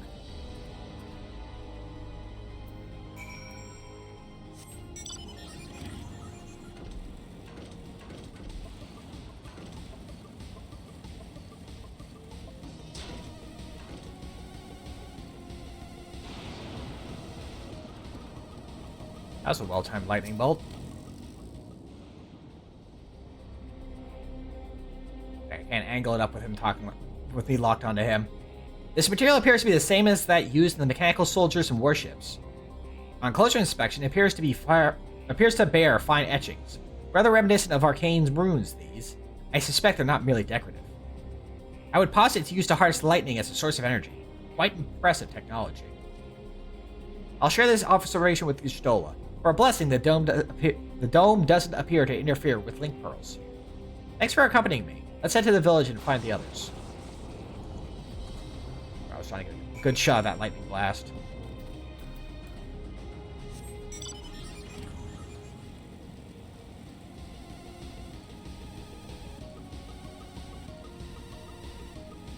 See if we can get a good shot before we go over to the village.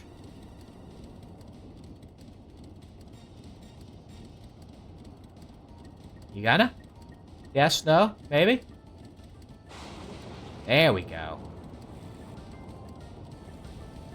A watched bolt never lightnings, as they always say.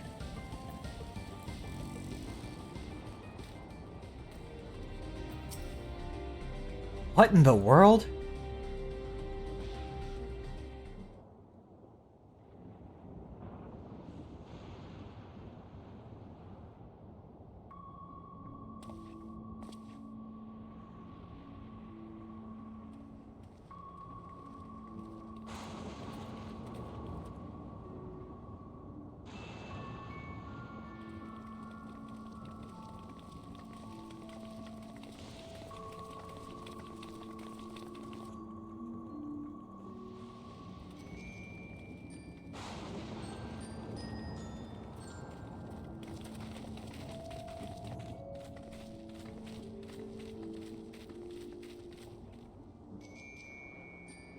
We begin the story of Airville's no good, very bad day.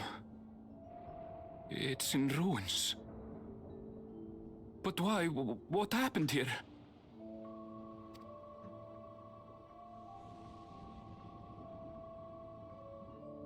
And where is everyone? I had a look in a few of the other houses, but they had clearly been abandoned. Damn it all. None of this makes sense. Excuse me? Are you looking for someone? Hello? Time for another. It's the lady we saw during the invasion.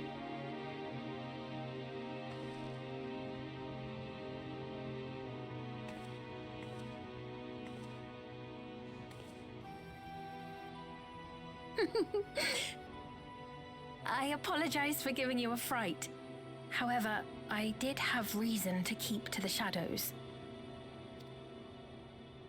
Zarool Ja has told me a great deal about you. Time for the other character I've had issues with.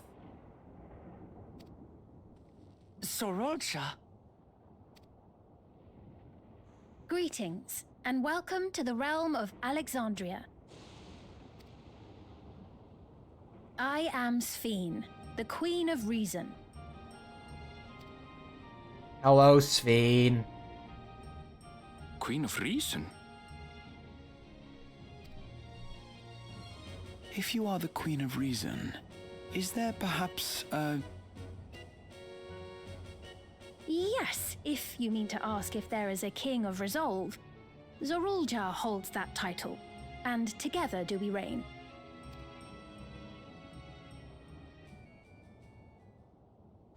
Then you're both behind the attack on Tuliyollal. And I doubt you're here to offer us a warm reception. No, you have it all wrong. I am not come to fight. Zarool Ja rules alongside me, but that is a matter of expedience. In truth, we are at odds, he and I. It is at considerable risk to myself and my people that I come before you to beg your aid.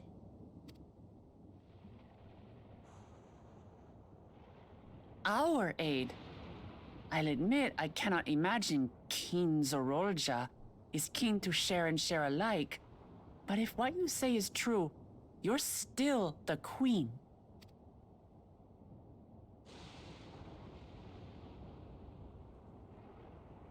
Indeed. But I was once the sole ruler of Alexandria. Until one day, he appeared, bent on conquest. In my weakness, I feared his power. So I persuaded him to forego violence and strike a bargain. I would remain queen, and he would receive technology that would empower him to achieve even loftier ambitions, along with the knowledge to use it. A gamble, to be sure, but if it might spare my people...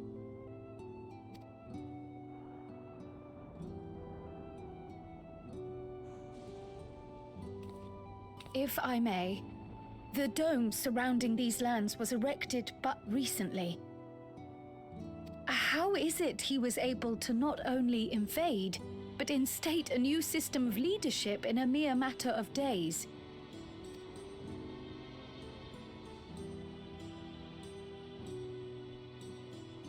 I've never heard of your realm. And this place is, or at least was, Shaaloani. The house I grew up in is still here. But 3 years ago, that tower and these strange contrivances weren't. Nor was our village in ruins. Where did you come from? And what happened to the people who lived here? You must know.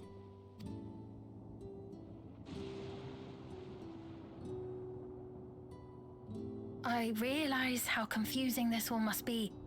Truth be told, I don't fully understand it myself.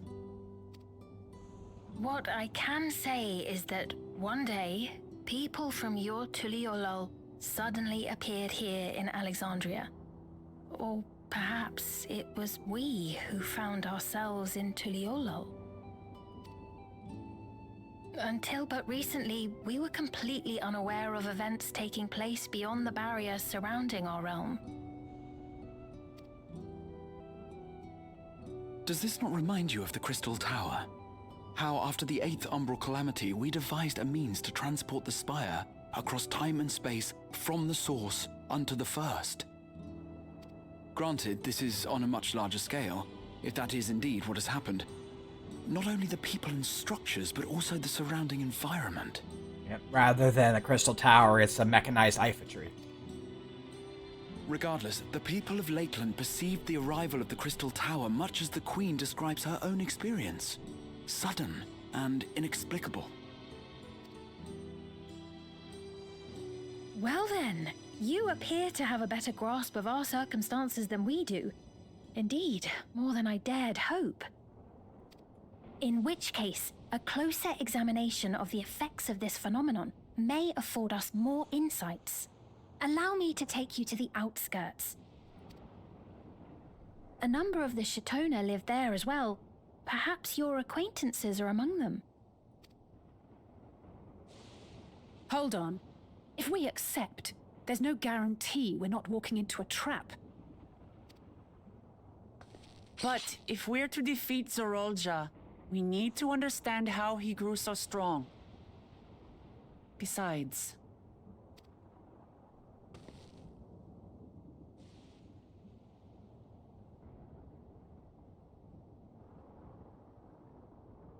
You're right. Queen Sphene, before we go, Your Majesty, I have to ask, did you really have nothing to do with the attack on Tulihyolal? Noble Wook Lamart, shall we dispense with the formalities? I'll not deny the soldiers and airships that attacked your people are products of Alexandria. But it was Zarool Ja, not we, who fashioned them into weapons of war and laid siege to Tulihyolal. So he alone is to blame.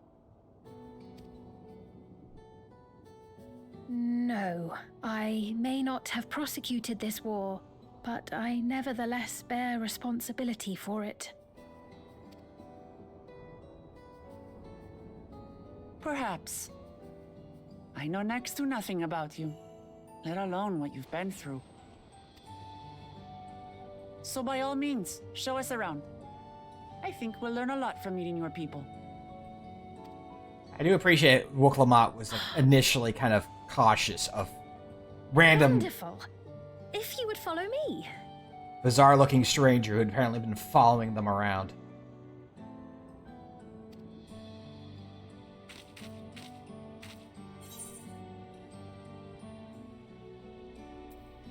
But yeah, no, not gonna lie, from the get-go, even without knowing the story, I had suspicions about Sphene. She felt off.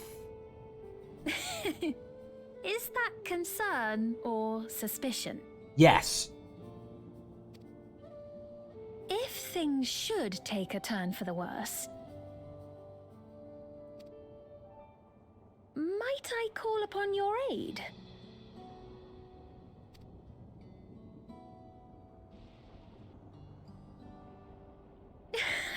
I jest, of course. But you do strike me as the most capable here. Not wrong. But yeah, from the get-go, I felt suspicious of Sphene. I love how the captioner is calling her Steve. And just the way she's portrayed as we continue through definitely did not help with those feelings. I think it goes without saying, we're not going to trust her just like that, right? And we look at a mysterious girl who appears out of nowhere, claiming herself a queen is suspicious. Thankfully, yeah. Everyone else also is similar, like, I don't know. Well, having established that we should be wary, we could use more information. So let's head to this place, the outskirts, and see what we can learn, perhaps about Sphene as well.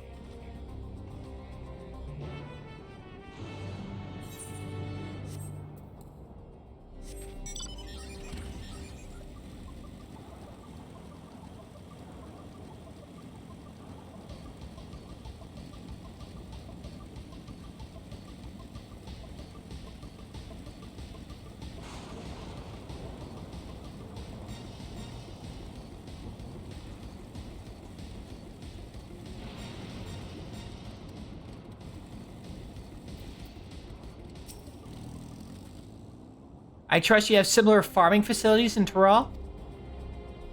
They're completely different from ours. I've got no idea what all those machines do.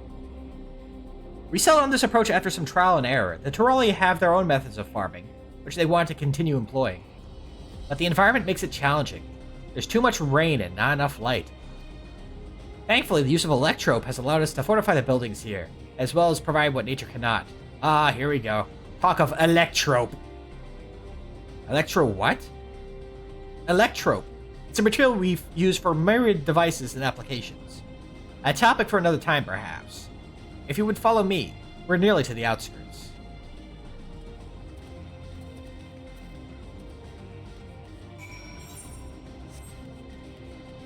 Well, let's let the music play for a little bit, rather than replace it with a motorcycle again.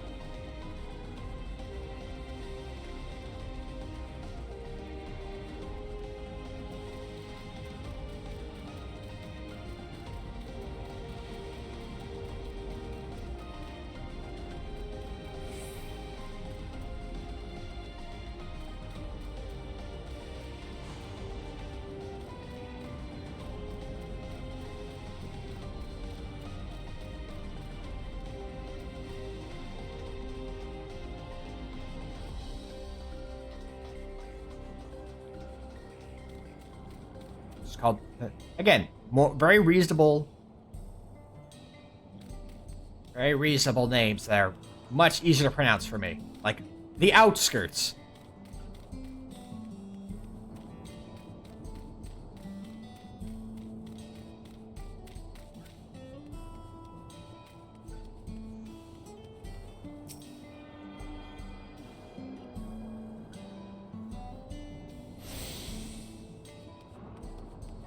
Just so I don't forget to do it later.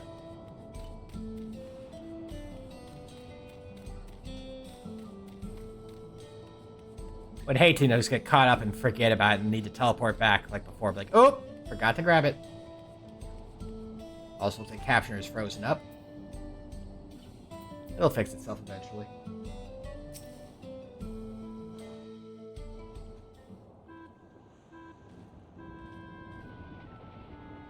Here we are. Though you'll doubtless find much of what you see in Alexandria strange, the traditional agriculture practiced in this village at least should be familiar.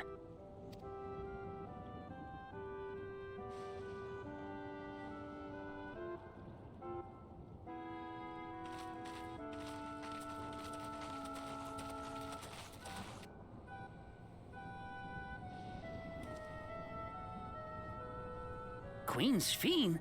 What business brings her here, I wonder? The Queen has come!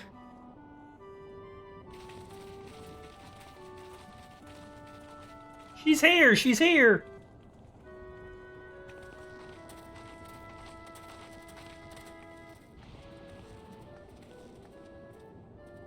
You look well, Paquine.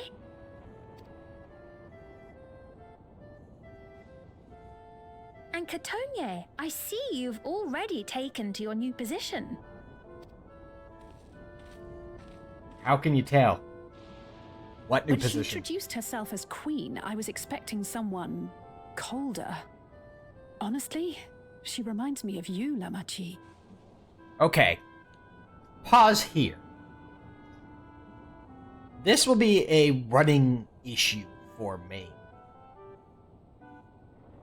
Well, was a running issue and kind of still is from when I first ran through this. Maybe it's because of that initial suspicion and looking at her with askance.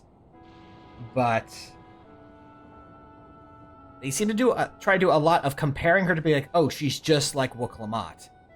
And so, despite the fact we had not spent any time with her, we're supposed to expect, we're expected to assume she has the set, because everyone keeps saying she has the same friendliness and kindness as Woklamat. They're supposed to be the mirrors of each other for this part of the story.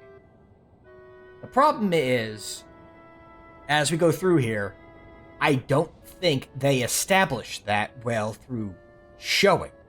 They keep telling us, but all the times we see her trying, interacting with her people, it feels, again, just because I'm looking askance at her, it feels forced. It feels hollow.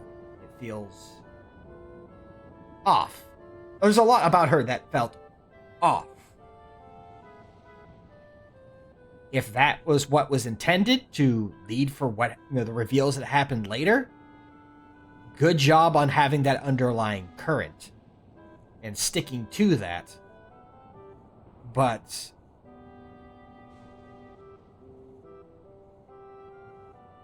there's still parts of it, even with giving that concession, that I feel keeps me from appreciating.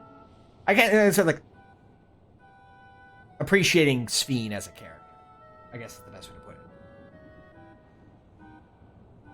But we'll get to that when we get to that.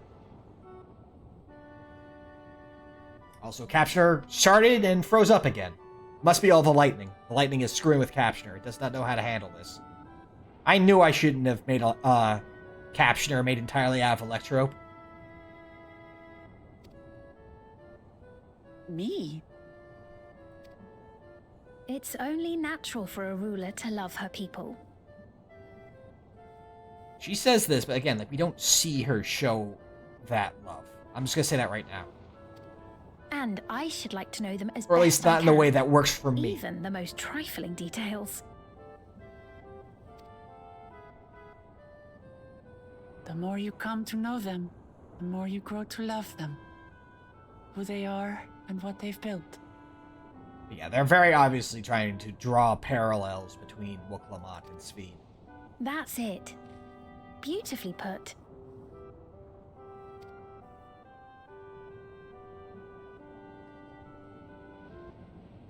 And it would appear that she is well loved in turn.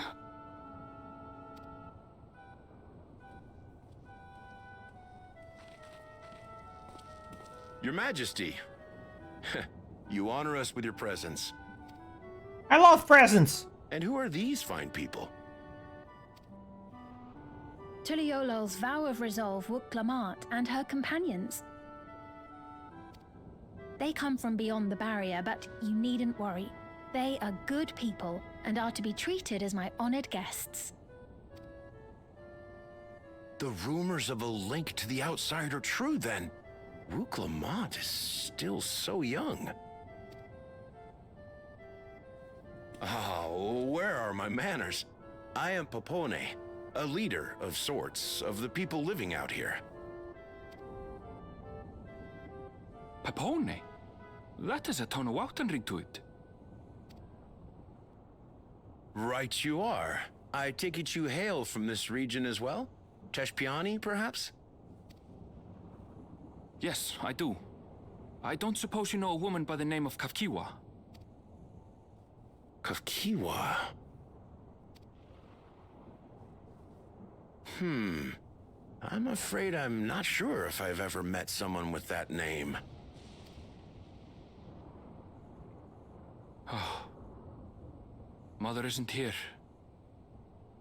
But it's a relief to know at least some of the people of Shaaloani are alive and well. Your mother, you say? Now that you mention it, I do see the resemblance. You know my mother? I do. Yes. Then tell me, please. That's where quite is a she? line read there, Sphene.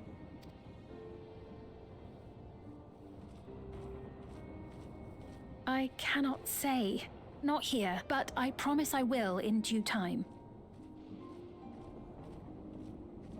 Be ready for a lot of conveniently placed robots. Again, we're getting a situation of... I'm wondering, like, thinking on this now. A lot of issues people have with Zarool Ja, though, he has other issues beyond it, is that he plays a lot of his what he's doing close to his chest. All the other big bads have been very open and upfront with what they are doing, what they are planning. Emmett Selk, never lies, effectively. And Xenos is very clear in what he wants from the get-go. Zarool Ja plays things very close to the chest, And so you really don't know his motivations, and he lies. Both to himself and to others. Like, I mean, like, if Emmett Selk is ever lying, it might be to himself. But when he talks to you, he's speaking truth, or at least his truths. Here, we're dealing with two characters that are playing things close to the chest, in Zarool Ja and in Sveen. And I'm sure it's going to be no surprise that Sveen is also lying. She is not always being upfront with us and telling us the truths. She is withholding information and sometimes outright lying, which is a clash with some of the enemies we've had before, the big bads we've had before, who were very open with what they wanted. And that can be a bit disconcerting for those who are used to a certain style of villain. But in that in and of itself, I don't mind. It works.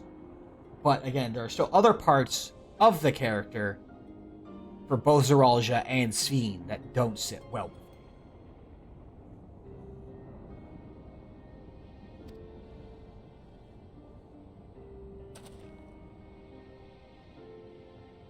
I have a question, Pepone.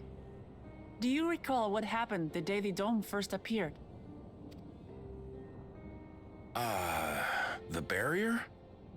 Well,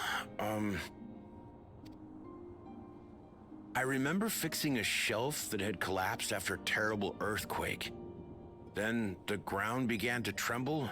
There was a brilliant flash of light, and then... Forgive me, my recollection of it all is rather poor. You needn't push yourself, Pepone. After 30 years, no one could blame you for not remembering. 30 years? As in 30 years in the past? Absurd though it may sound, there is no doubt in my mind the events that led to the joining of our lands occurred 30 years ago. Which is not to say I understand why our perceptions of the intervening time are so radically different. We only just became aware of the discrepancy when Zarool Ja's military base was completed, and we were at last able to venture beyond the barrier. Well, I also meant that some things you don't know if she is lying or not. Like this bit, we don't know if this is true or not. Once you kind of accept the fact that she's playing stuff close to her chest and may not be wholly truthful, you start looking for things where she's telling truth and where she's lying to us. This I can see as being relatively true for the most part, but like the general idea here it took me a moment to kind of, in the second run through, to kind of grasp what happened here is because the dome and the area of influence of the artificial Ifa tree there, the pillar in the background, we can't see it here, bad angle, took over a larger space of area. There was a time dilation within as the merging happened. So for outside, it happened in a matter of moments. But to synchronize the timeline of Alexandria with the source, the area within experienced a 30-year time dilation.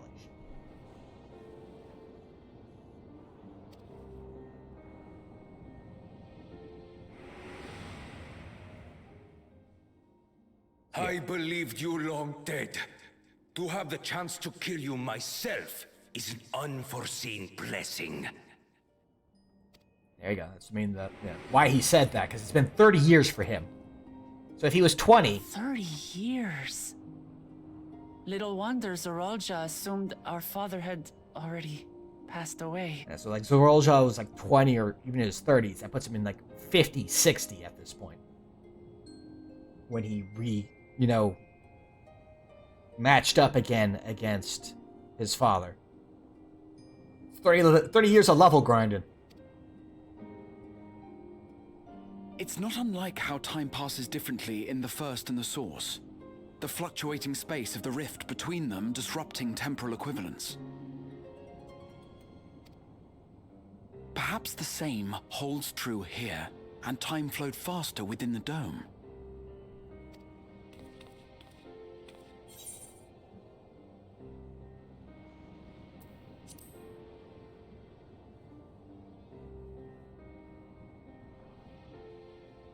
I cannot say for certain, but I strongly suspect that to be the case. And based on the Queen's account, this encampment may have come to serve as a physical bridge between the two planes, after which the dome was forced into the source's temporal flow. There you go, that's the time dilation. It took me a little bit, even them saying this stuff, it took me a moment to like wrap my head around what happened. If we're to be certain of anything, Because, dang we it, need more information. time antics are always a weird thing to deal with. Sveen, would it be all right if we had a look around and spoke with the townspeople? By all means. Time to see what we can see of Alexandria, then.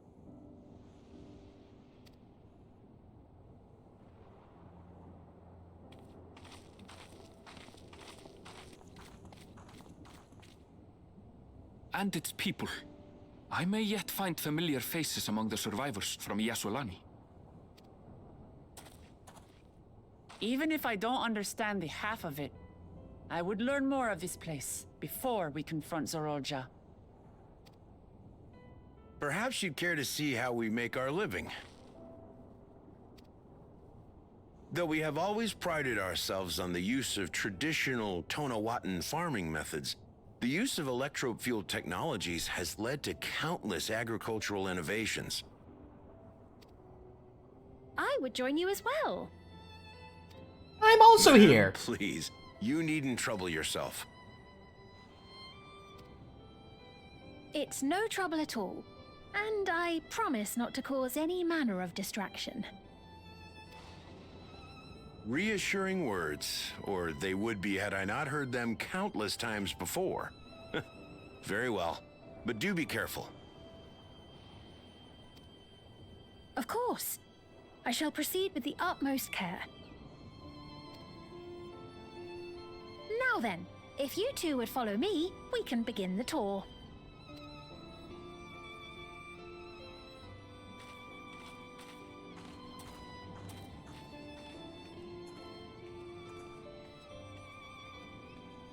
I can't say that I trust her yet, but I trust that her affection for these people is genuine. And that's enough for me. Again. It could be just because I've been looking at her. Like, I was suspicious from her from the start. Seeing Wuklamot starting to, trust her, I'm like, I don't know, don't do it. Something's off. I'm looking everything through a tainted lens, I guess.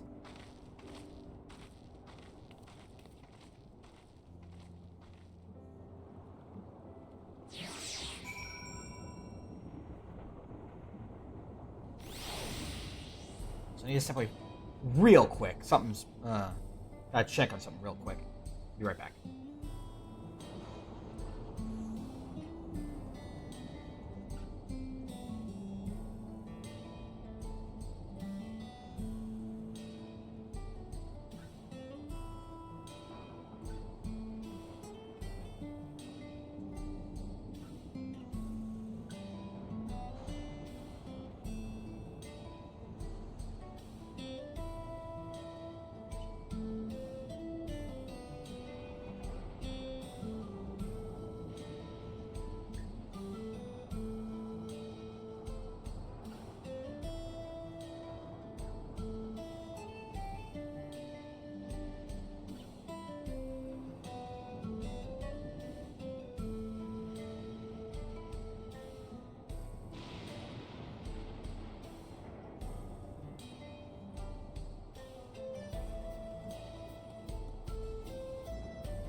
Sorry about that. Thought, I figured the laundry was good to double check on. I want to square that away real quick. Should be fine for a bit longer now. Electrope has done much to improve the efficiency of their farming, but hasn't replaced everything. The people wanted to preserve their old way of life, and we did not want to force ours upon them. We went to such lengths so that our cultures could coexist, even going so far as to learn our tongue. I'm sure everyone appreciated that. Communication was thankfully not an issue, for the Torelli tongue is surprisingly similar to Alexandrian. How very convenient. Of course, there are words and phrases for which there is no equivalent, but those can be taught with minimal effort. Through mutual respect, understanding, and patience, we Alexandrians and Torelli have learned a great deal from one another. I am sure there is much you wish to learn as well, so please, if you have questions, do not hesitate to ask. Unless there's a robot walking by, then I cannot answer something.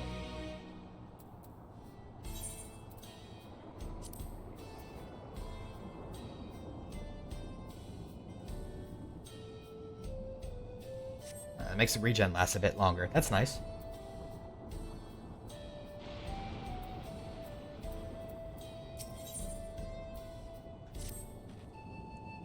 Rather than bore you with lengthy explanations, let's head back to the farm we passed earlier. Yuppie's Halo, it's called. We can speak with one of the farmers when we arrive. Here I was saying that we're gonna have so much nicer place names to try and speak. I guess we're off to Yuppie's Halo. Yuppie.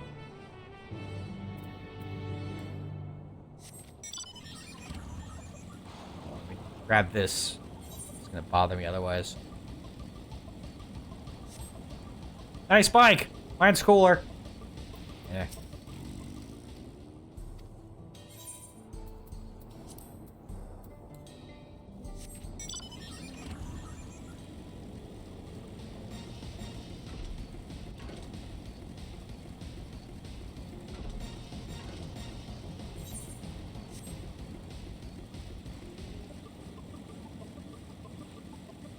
I meant to check on the laundry and whatnot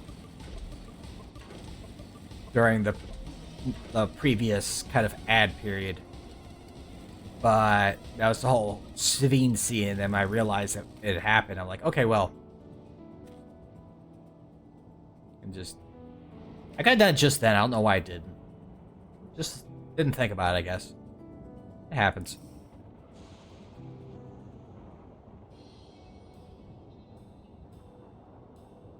Allow me to introduce you to Mahusa, one of the most experienced farmhands in all of Alexandria.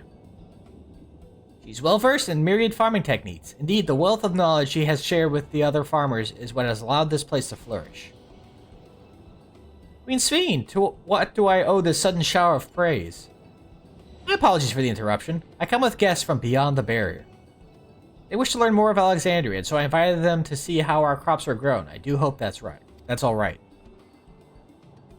So the rumors of visitors from the outside were true. What manner of host would we be to deny them a look around? And I gather your majesty also intended to check on things here? You know me too well, Mahusa. I thought to seize this opportunity to see how the farmers fare, and perhaps pepper them with a few questions. Though I do so enjoy observing and taking part in the work too. Look at all these things I do to show that I'm interacting with my people a lot. It would appear we have her permission, so please, walk the grounds to your heart's content. Again, like, I think the other issue with the whole thing is that we get pushed this on, they're trying to, we had a whole journey to get to learn about Wookalamat with a little bit of precursor at the end of Endwalker. You know, in the little transition bits where we got to be with her. They're trying to push and impress that Sveen is so much like Wookalamat and is such a love of, love her people so much. Within the span of, like, what's this been? 4 quests? In a matter of minutes, they're trying to, like, they're forcing it so hard that I am immediately thinking there's something up, and I'm digging in my heels. Which could just be a me thing. I mean, like, it very well could be. I know, I was the same way with you push something on me real hard, I will instinctively dig in my heels and be contrarian. That's why I never watched Bo-Rat. Because when I was in the military and Bo-Rat was big, a lot of the sergeants and other military folk were really into it and pushed it on me real hard, and just reactively, I'm like, no, no, no, no, no, no, and I never did it. I never watched it.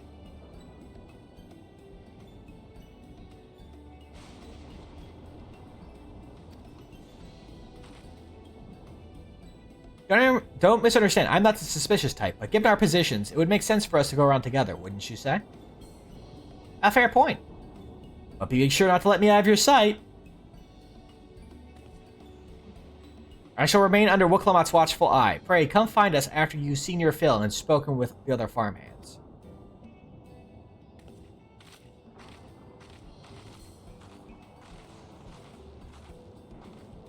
And what's funny is that, like, there's literally a bit way later, near the tail end of this, where they do something that actually helps endear me more to a character that we've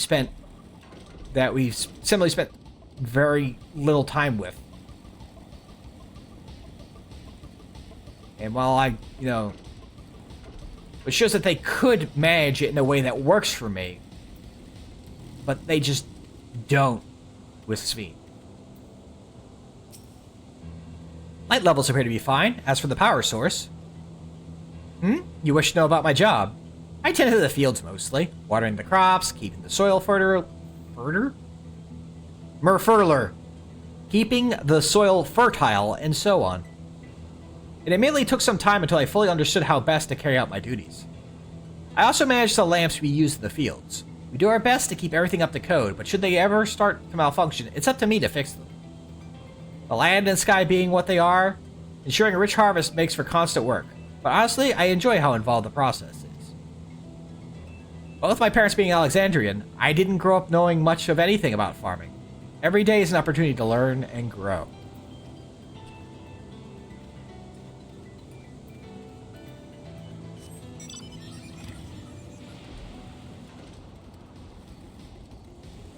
You can kind of start identifying which characters are Alexandrian and which are from Tural, because that's a very easy to say name. Elias. Compared to over here we have Hinek. Oh, an unfamiliar face. I gather this is your first time on site then. Well, this here's the storehouse, or rather the entrance. The real storehouse is underground, much more spacious, and equipped with a temperature regulation system to keep the harvest from spoiling. Since the entrance is so small, it's much easier to prevent wild beasts from wandering inside, which also makes it a viable facility for breeding and raising livestock. We even got a few beds down there for emergencies. My parents often complain about how Alexandrian technology and electrope complicate our lives, but it's just a matter of learning how things work. Take my job, for instance. I'm presently overseeing the storage of harvested crops.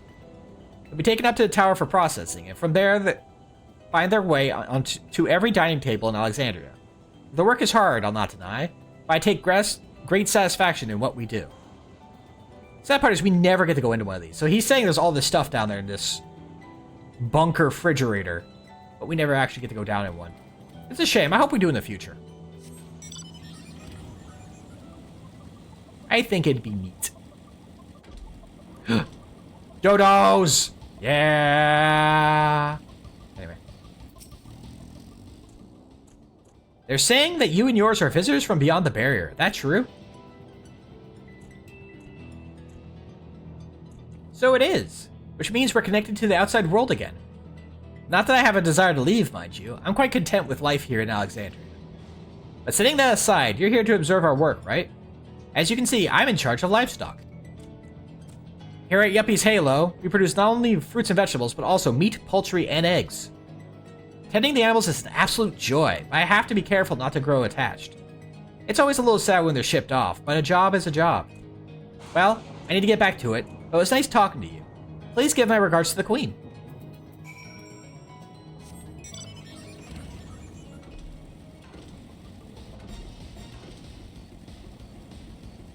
Yeah, I guess another thing that makes it feel off is just how Sphene apparently knows, like, almost everyone by name.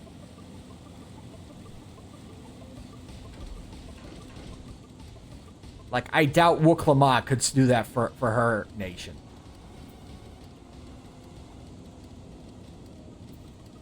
And I have bad enough times with names normally, let alone names of everyone, like, to this degree of a scale. I see. Don't be too hard on yourself. Anyone would have been hard-pressed to deal with such a thing. Oh, welcome back. My apologies for failing to notice your return. I gather you've had your fill of speaking with the farmers? And let's return to Mahusa. I need to remember that, like, how to read those is just, that's a middle syllable. That, like, the W keeps throwing me. W's and H's. I need to break them up into more reasonable syllables. Well, what are your impressions of the farm?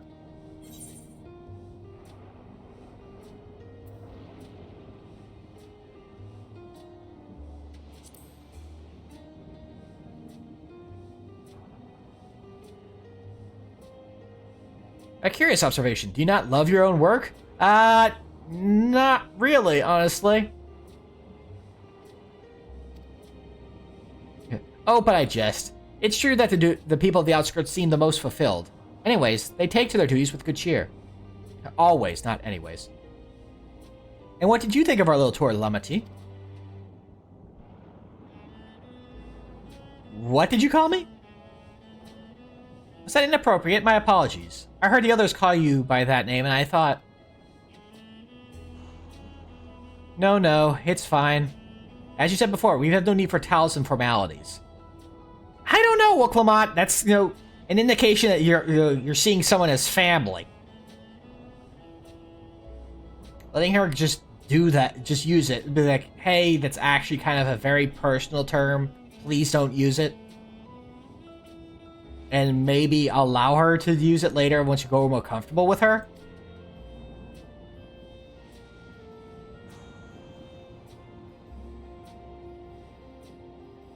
As for my thoughts, I was very impressed. That machines could be used to overcome so harsh an environment is amazing. I've never seen anything like it. The feeling is understandable. Indeed, many still find the machinery behind me baffling.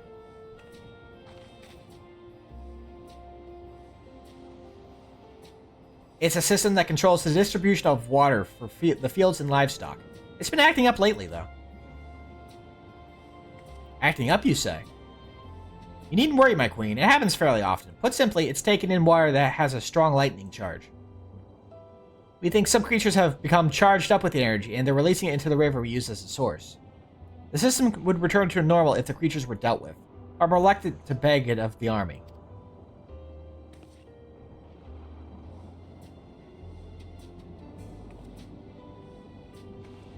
You could take care of it if you'd like.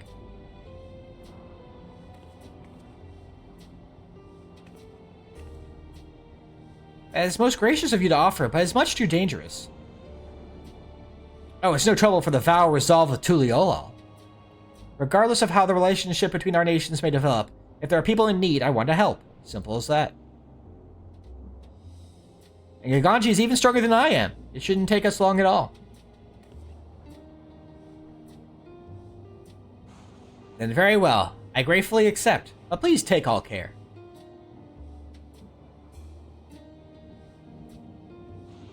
This ought to go even faster if you and I search for lightning-charged fiends on our own. Good hunting.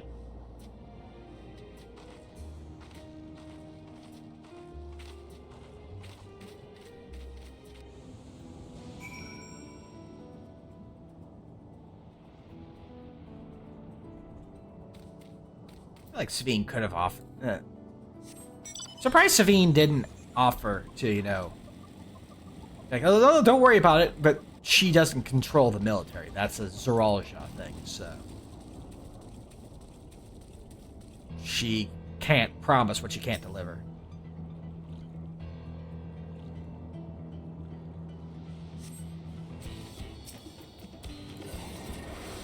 Oh, wrong button.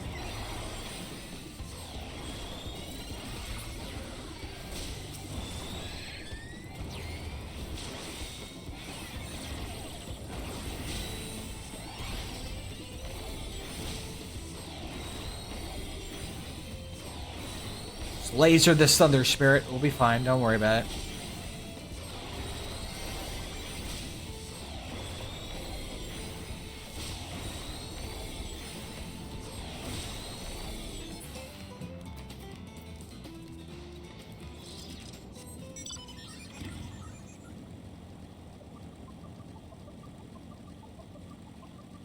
Under the bridge. Oh, we can't go under the bridge. Rude.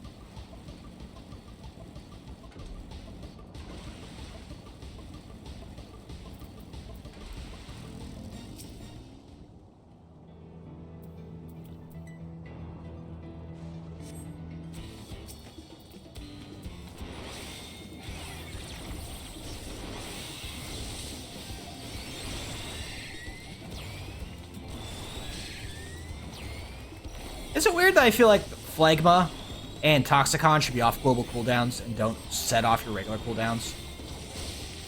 It always feels so awkward to try and use them in the rotation of everything else. But I guess that's probably for balancing purposes. But considering like all the a lot of the big heals are off global cooldowns, always felt weird that like these two, like, I don't mind Numa, you know, not having a cast because it's a big thing, but like these two feel like it could be.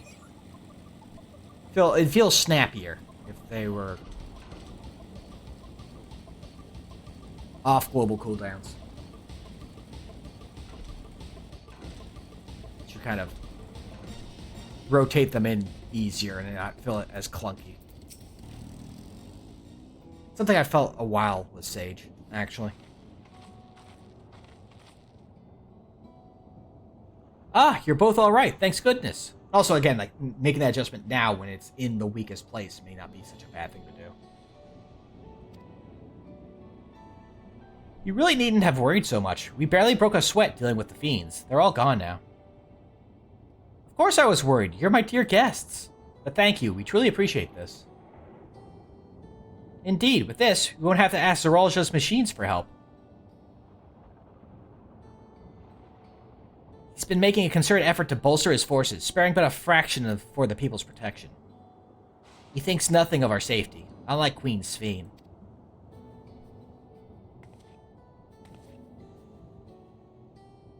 That's enough, Mahusa. If you have grievances, I will heal them later, but to speak of the king now... No, she's right. He's never been one to look after his people.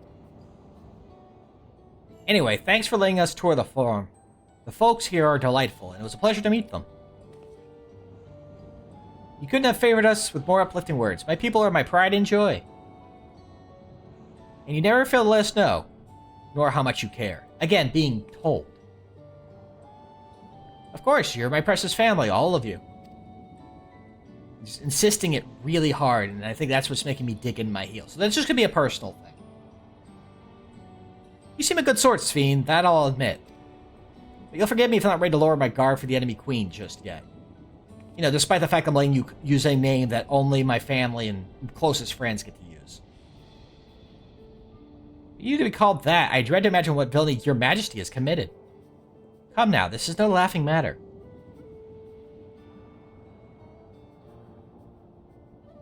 A ruler is responsible for the welfare of countless lives, and one wrong decision can lead to untold suffering.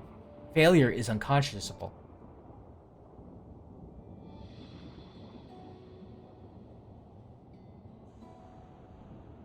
Now, I believe we're done with the farm. Let's move on, shall we?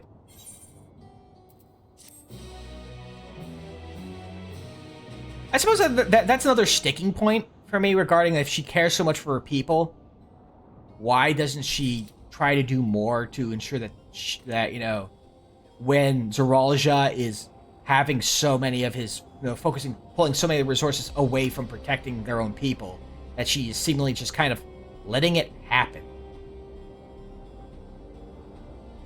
Again, that kind of goes to the thing where she said, like, there's a lot of saying that she cares, but we not get any strong examples of it to prove it. We're just told, either from her people, or our, you know, our own teammates going, "Oh, sure, she sure does seem like Woklamat. Oh, she sure do love her people."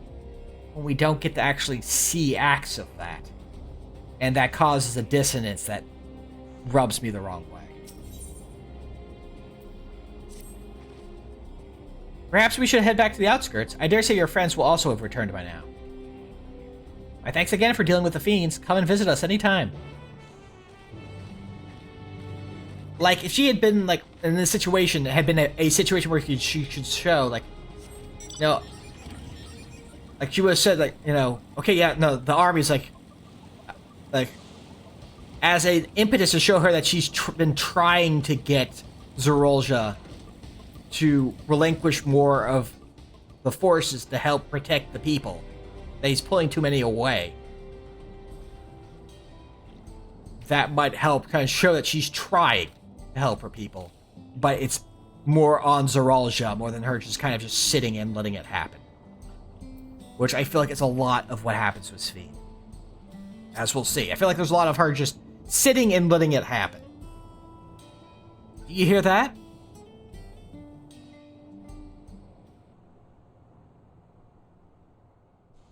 And then considering decisions that she makes later feels more hollow because it's like she decides, What's happening over there? you know, based off of, you know, like she says, well, we'll get to it when we get to it, I guess. It's nearly time.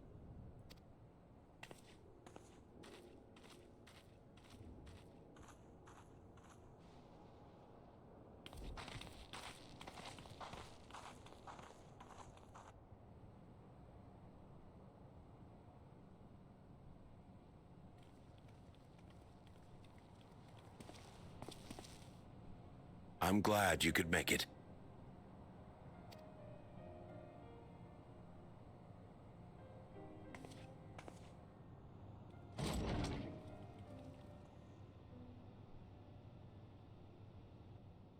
Are you with us?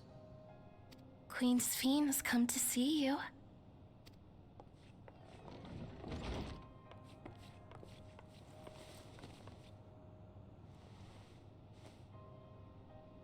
We're here, Namika. Everything is going to be all right. Hi, Namika.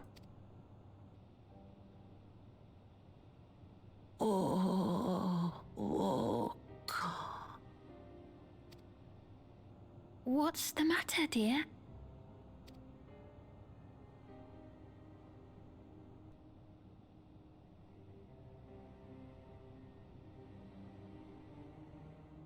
It can't be.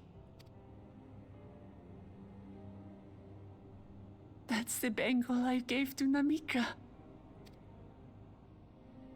You know her? Of course I know her. She was like a mother to me. I see. She was always willing to lend a kindly ear to others, but rarely did she ever speak of herself.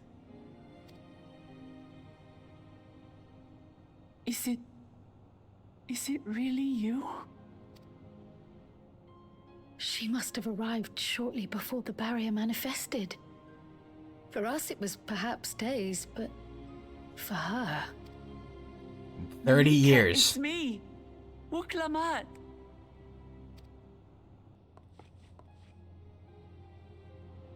I'm afraid her time with us is nearly at an end. She was not particularly young before the time dilation.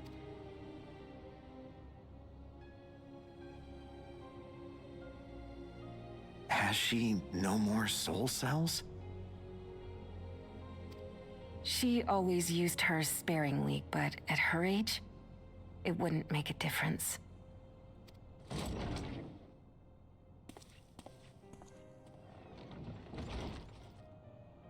Ma'am, the ushers have arrived.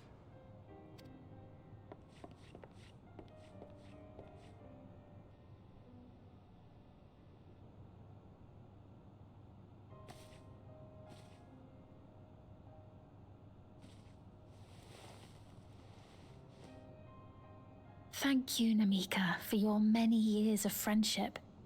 Take comfort in the knowledge that this is not the end. Be not afraid. Your memory will live on in us. Living on in memory. The giants share a similar belief. Probably carried over from Alexandria. I think it's the general implication there. Wait, where are you taking her? But there's a problem with her saying that, considering what happens. Worry not. She is being escorted to a medical facility in the tower. There we will ease her burden. I don't mind saying that because we get to find out about it relatively shortly. I had hoped to make arrangements for her sooner, but she wished to remain here for as long as possible. I could not bring myself to refuse her.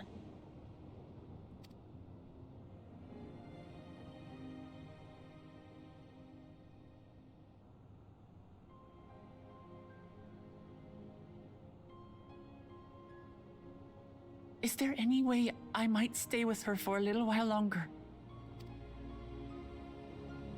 We may not share the same blood, but she was my mother. Please.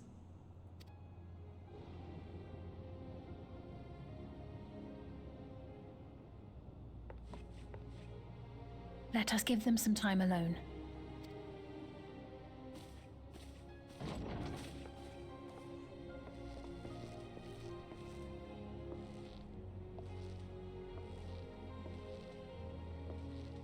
I get to stay, though.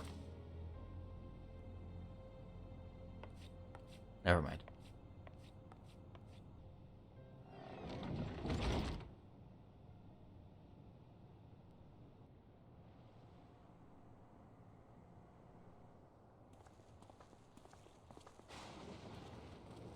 She didn't speak, but I'm grateful that I could be with her at the end. Thank you. It's not the end. Hmm? Oh, nothing. I was just thinking that we have much to discuss. Where shall we begin? With what we can be reasonably certain of, perhaps. Foreshadowing. Between what we have witnessed and the testimony of Alexandria's inhabitants, it's safe to say that two distinct lands have indeed become one. What's more, having met Namika, there is no denying the divergence in the passage of time. Taken together, these phenomena strongly suggest that some manner of cross-rift displacement has occurred. Specifically, the displacement of Alexandria from another reflection to the source. It does seem the most likely explanation.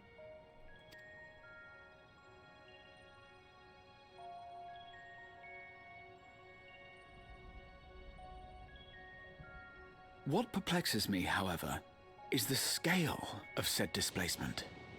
It far exceeds what could conceivably be achieved with a void gate, or even with the Crystal Tower. In essence, we are dealing with a localized instance of dimensional compression. The Ascians would no doubt liken it to a rejoining. Can't say it with a K, otherwise we're dealing with Final Fantasy VIII. Which invites compression. the question, how was such a feat accomplished? I wish that I had an answer for you, but this talk of reflections and dimensions is well beyond my understanding. I can only tell you that we lived peacefully under the barrier's protection for many, many years, until the day that peace was suddenly broken. If I may clarify, the barrier predates Alexandria's displacement. By several hundred years, yes. To when the continent we call home was ravaged by a devastating cataclysm. This whole point, I'm pointing at the screen like you guys can see what I'm doing here, is what made people initially think that this could be a situation where this was the 12th. Was the reflection that they're from, because there was a cataclysm of lightning when that reflection was rejoined to the source. And because we're dealing with some time antics, there was a very weird, but kind of made sense if you squinted at it right, idea that because of traveling through the rift, these, even though in the source's timeline, the full rejoining of the 12 happened years ago, like centuries ago, that, the merging of this fragment basically was a huge time jump forward.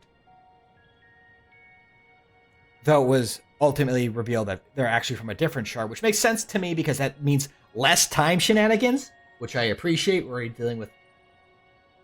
We had enough time antics with the first, and this whole time dilation, time compression situation happening here. And, some other things that people are pointing out based off stuff that they've seen. But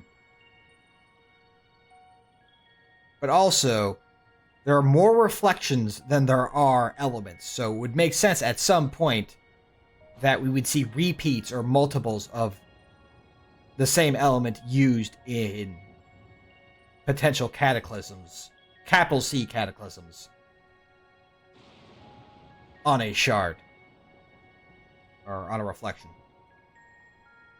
The barrier was erected to isolate us from the surrounding land's noxious influence.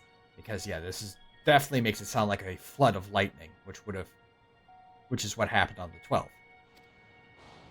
I see. And it was only later that it was whisked away, along with its contents, by means unknown. In other words, Sphene's as lost as the rest of us, right? The Alexandrians didn't mean to end up in Tural. If she's being honest with us, yes.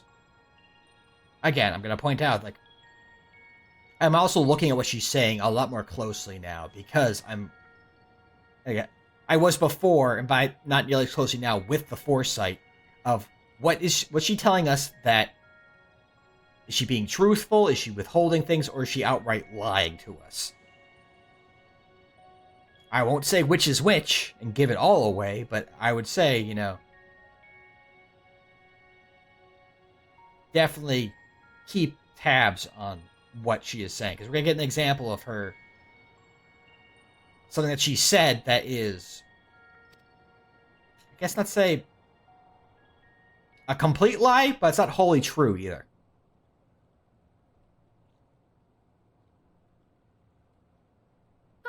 But of course, our next stop ought to be Everkeep. That tower over yonder. Yeah, the artificial Once you've infantry. been registered as my guests, you will have access to Solution 9 and its residential district, where you will doubtless gain invaluable insight into Alexandria's state of affairs. Unfortunately, I cannot take you directly to where Zarool Ja resides. That you'd let us in it all goes a long way toward proving you're not content to let Zarool Ja do as he pleases. Again, questionable. But we're not talking about a simple difference of opinion here. I've come to avenge my father. And to do so, I intend to take Zarool Ja's life. Are you willing to stand by and allow Alexandria's king to be slain? A fair question. Permit me to answer it thus. My people come first. Their welfare is paramount. I will do everything in my power to keep them from harm.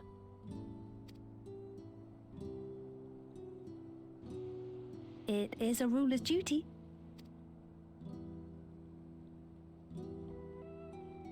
Now, I am off to register you at Everkeep. It may take some time, but you shall find the entrance open to you in due course. Oh, and ere I forget, your mother, Kafkiwa, you might try the Thunder Yards to the east. The Thunder Yards? Is that where she is? I'm afraid I can say no more than that. Make for the Thunder Yards, and all will be made clear.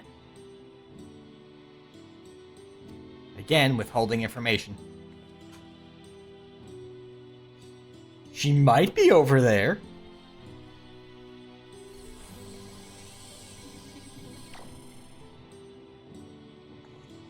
It's not as if we have other pressing business. Not until we can get into this Everkeep, anyway. Thank you for earlier. And for being a friend to Namika these past 30 years. It means a lot to me. So, remember when she said that you know, she won't be, that Namika won't be forgotten?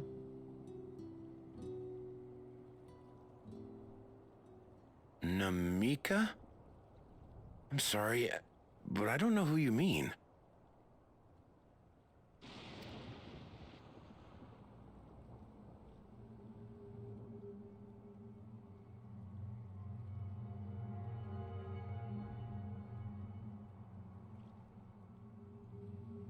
What? We were just with her. If this is some sort of a joke, it isn't funny. I don't mean to give offense, but I honestly have no idea who you are talking about. I'm sorry. How can you not know who she is? You're in charge here. She was under your care. Then in all likelihood, my memories of her have been stored in the cloud.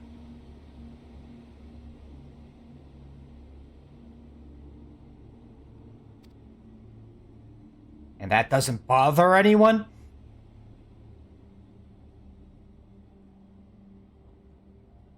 Any person seemingly forgotten without reason is probably there, in the cloud. Oh, I really must be getting back to work. If you'll excuse me. She'll be remembered, but not by anyone.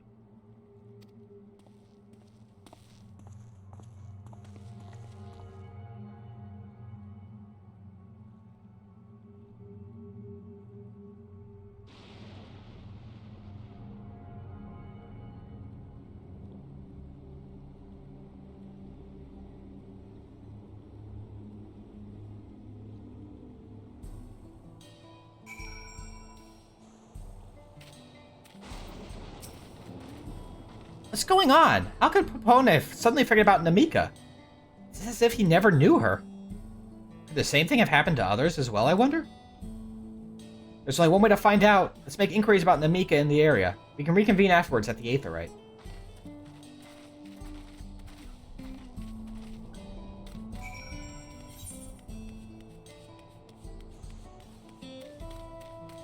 I feel bad that reveal happened literally during one of the ad breaks. As always, if you guys want to avoid those, yeah. I mean, there's always watching the VODs later, but you know, I don't usually push, hey, come sub to me, but there's that, and there's also Turbo. If you watch a lot of people like I do, and you know want to avoid having to, and still want to avoid ads, have to sub to large numbers of people. You know, your finances can't handle it. An old woman named Namika? I'm afraid I don't know that person. I'm sorry I couldn't be of help.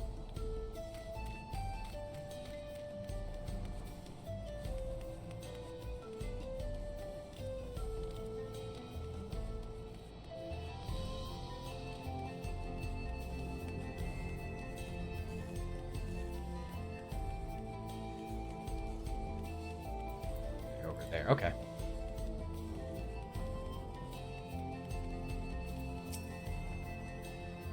What's that? Do I know Namika?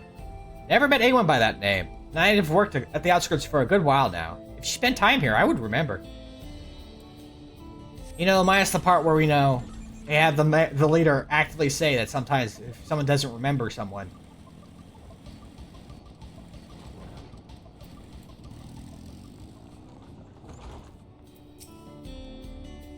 Hmm? I do recall caring for someone until recently. You say that it was a woman named Namika? While I can't say for certain it was her, I wouldn't worry. I'm sure she was just been taken up to the cloud.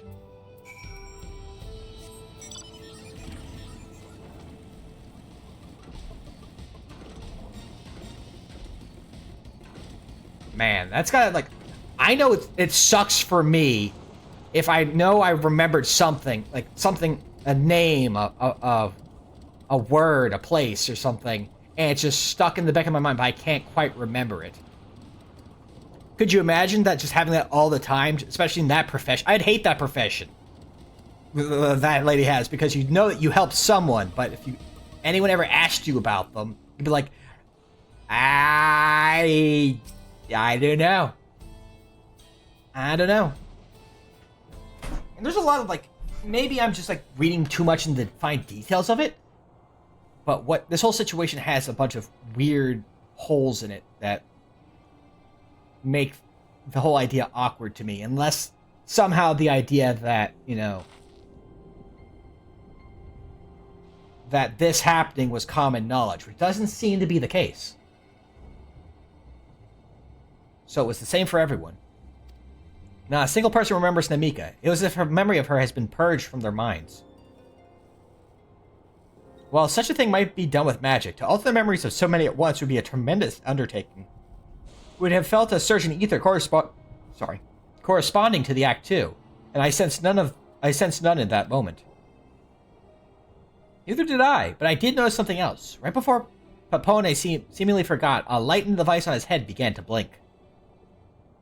Could there be a connection? Someone also said something about soul cells. But who might we ask about this? If we continued making such inquiries, I expect we would only cause confusion. Ugh, hold on, take a drink.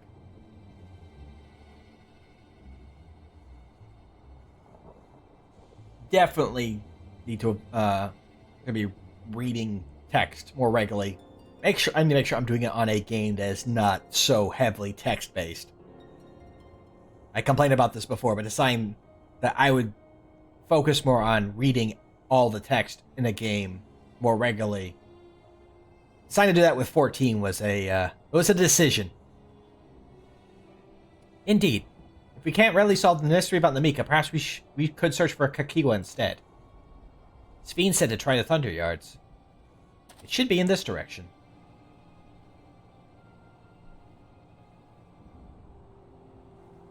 There it is. There's the Thunder Yard.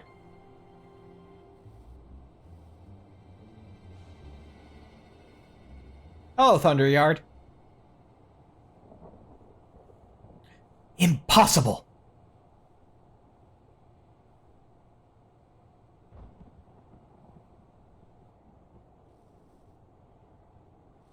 Huh? Another kind of mechanical soldier? It looks dangerous. No, it doesn't. We better destroy it. Ah! It's a TV with hands. How's that dangerous, Wooklamont? Should we give chase? I think it understood our words. It might be worth asking it some questions. Aaronville, are you alright? You look like you've seen a ghost. It's nothing, I'm fine. Well, it went off in the direction we're headed anyway, so let's try to track it down.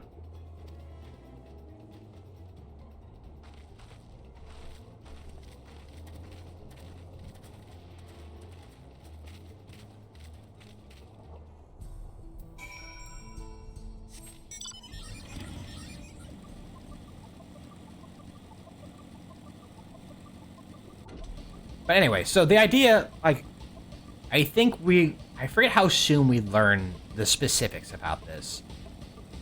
But the idea is that when people pass away, the memories of them are removed from people's minds. And I just feel like how much that would just, again, with the idea of that happening and not knowing about it, if people aren't familiar that it's a thing that happens on the regular, I just feel like it would screw with the ideas of, like, you know, the family unit. Like, could you imagine your mother passes away and you can't remember her name, so you don't even know, so you know, you had to come from somewhere, but you can't remember anything about your mother at all? But I guess they kind of touch on that with some of the side quests too, which we aren't getting into, but...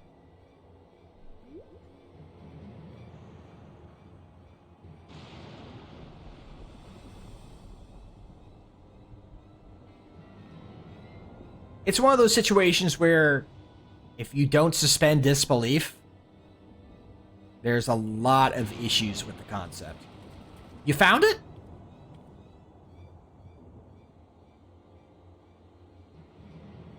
I guess I'm willing to, you know, to let it kind of sit back because it does add a bit of alienness and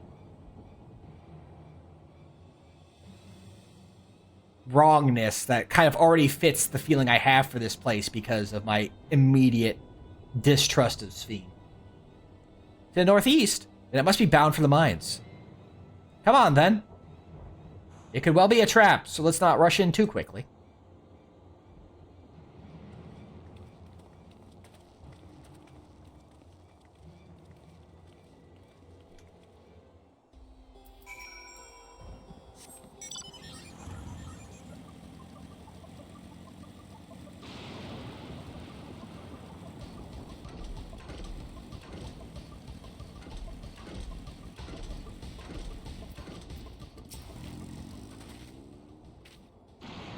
I heard faint voices coming from inside.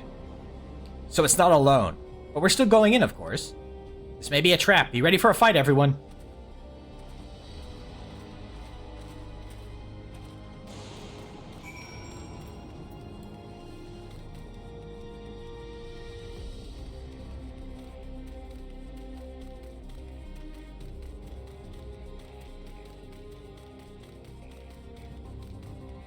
Before any traps. Ah, I see an aether current.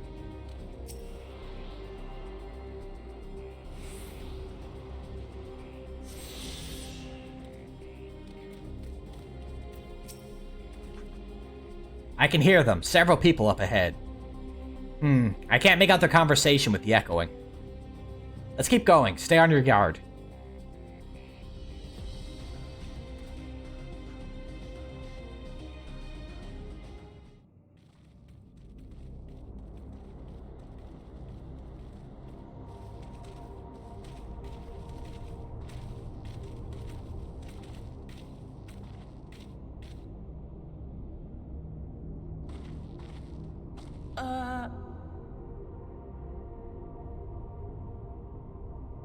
Yep, it sure looks dangerous.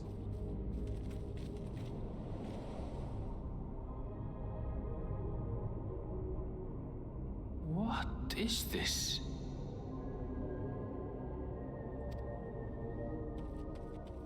Aaronville!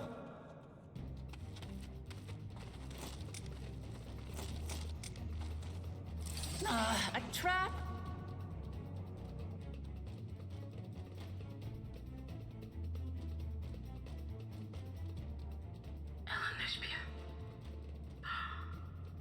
It really is you! Tension immediately gone. Huh? I will say, for all, you know, some people have been upset about it being the Wooklamat show. For a lot of this, her VA does an amazing job on some line reads. Who? I just have to get a look at you in the light. I can still hardly believe my eyes. But it is you, my darling Eldersphere. Also another good voice. My darling, what now?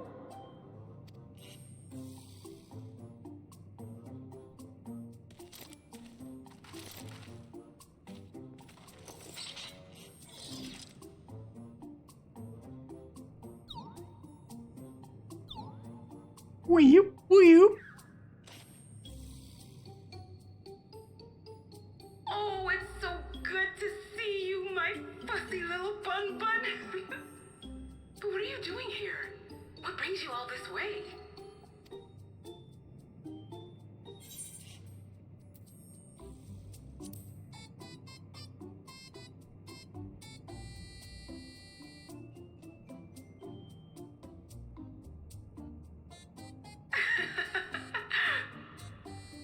the long face.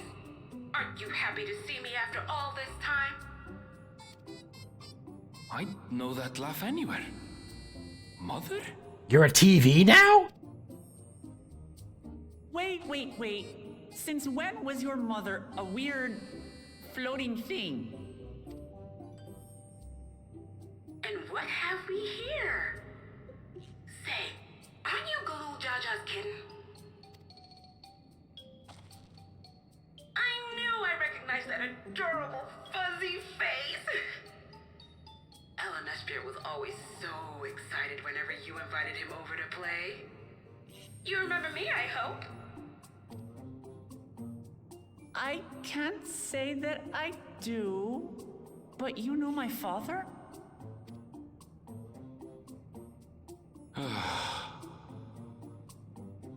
Appearances notwithstanding, it would seem this is my mother, Kafkiwa. I'm sorry? She's a TV now. Oh, this won't do. Come in! Friends of my Elanasphere are always welcome. All I ask is a little forewarning, but no.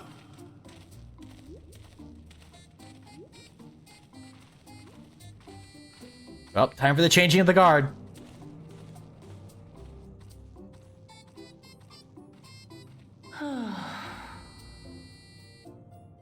Just when I thought I was starting to get a handle on this place. How are things still getting stranger?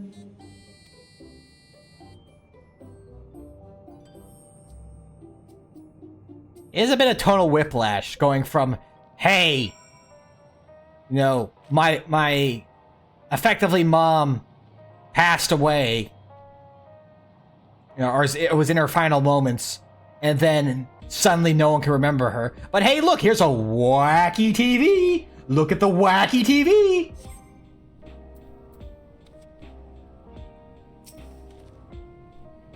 As far as I can tell, this is indeed my mother. I can think of few people in the world quite so spirited. But as to what happened, you'll need to ask her.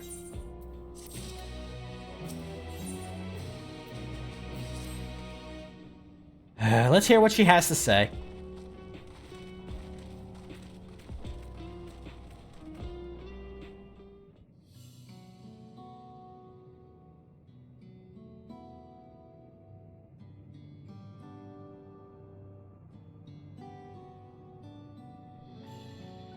It's so wonderful to meet you all. And the students of Valdesian. It's been a while since I heard that name. Dare I ask the reason for your appearance? Oh, this? It's just a bot I control remotely. I use this for operations. It's like a PNG tuber. I'm still haven't gotten used to the buttons yet. That's why she's making face like... She has to find the right button on her stream deck.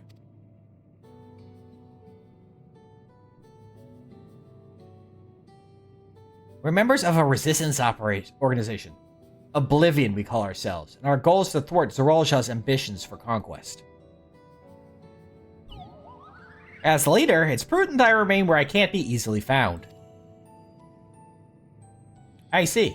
Whimsical appearances notwithstanding, yours is a serious cause. Right you are. Though truth be told, Oblivion was founded for an altogether different purpose. And that is? As I expect you've already noticed, everything you see within this dome, the buildings, the people, the very earth beneath our feet, is a fusion of two worlds. Stopping such a fusion was Oblivion's original mission.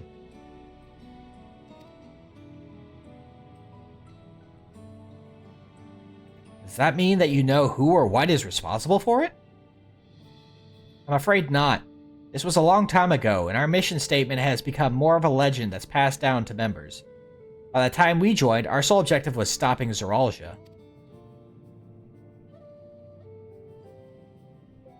I put the sad face button on, and we failed to do that. And now he's taken his army outside the dome.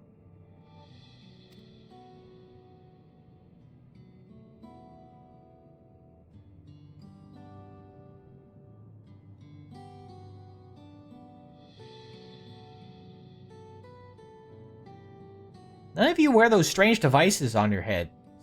Does that have something to do with your work?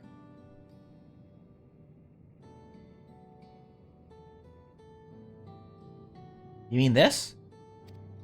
It's a regulator, the pinnacle of electro technology, and that we don't wear it is indeed related to our operations. What exactly does it do? Allow me to explain. Regulators have two primary functions. The first, as the name suggests, is the regulation of the wearer's reserve of souls. Should they die, the regulator expends a soul to bring them back to life, which we saw with both Zarool Ja and the boss in the previous dungeon. This device activated both times. Reserve? You mean people walk around carrying spare souls? They do. Souls are packaged in cells, and they can be used to replenish the life force that is lost due to sudden death, such as in accidents. They do nothing for those who die of old age, though. Distribution of soul cells is based on one's work evaluation, to encourage exemplary performance when fulfilling their duties. Yeah, do well at your job and you'll get an extra life.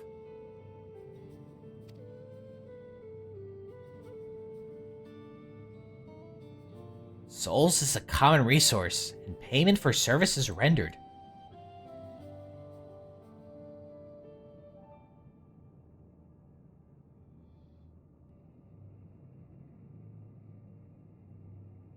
The Void Sent practice of consuming others for their ether comes to mind, and similarly, I expect that the act comes with some risk.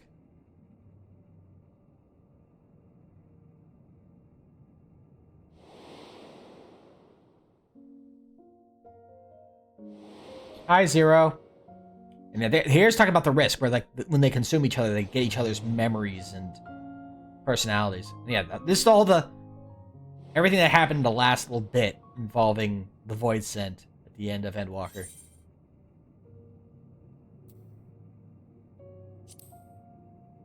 And that was a concern, that you carry the memories and knowledge of the other person and kind of merge people together.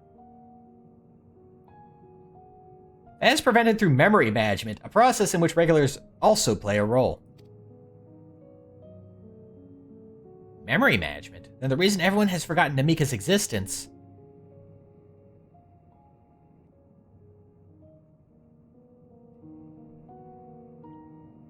The regulars are constantly recording the memories of their wearers, so if they should suddenly die, their memories can be refreshed as part of the restoration process. This is how they preserve one's identity and sense of self. However, the regulars are also triggered when someone else dies. Reason being is that regulars forcibly extract memories related to the deceased from anyone wearing one. And there you go. So yeah, I mentioned that before, and this is a suspension of disbelief sort of thing, because if you think on it too hard, there's a lot of issues with how that would work, and how much problems that would cause in normal family and situations and whatnot, if it's not widely known.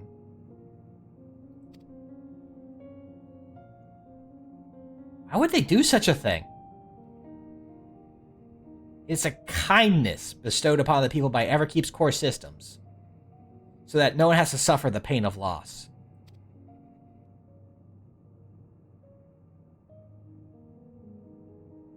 So this is what they meant by their memories being in the cloud. I guess, and the thing is, this feels weird to me, but again, that's also kind of the core conceit of this situation. Which is worse?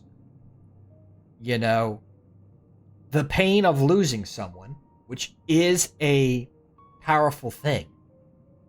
It sucks when someone you love passes away, whether it's a person, a pet, a friend. Well, I say person. I said a person, and then a friend, like a friend isn't a person. Sorry. For some reason, I thought I said like a family member instead of person. So a family member, a friend, a pet. You know, that was the line. I said person before and completely blanked on it for whatever reason. So, whoops. Is that the pain of that loss? You know, is it worth not dealing with that for, you know, in return that you don't remember them anymore. Which kind of, again, leans back to the Akui belief of people don't truly die until they're forgotten. But in this case, for those who don't have access to the cloud, or, can directly access those memories, they're forgotten. So not only do we not know they died, to those people, they never lived. And that feels a weird thing to think, like, which of these is worth more? Like, which is more important? Avoiding the loss, keeping people shielded from the loss, or, not being able to remember the people that were important to you. And obviously, I feel like, and again, that's a conceit for this. Is it worth it? I don't think it is. But again, that's a conceit for this whole thing. And obviously, a lot of these characters are like, wait a second, that's wrong. That's weird. That's off. Indeed, all memories of the deceased are wiped from the minds of people and archived in the system. It's a frightening function of the regulators, an integral step in soul cell production. But yeah, there you go. Like, so even here, they're saying, like, this whole organization's like, yeah, no, this is screwed up.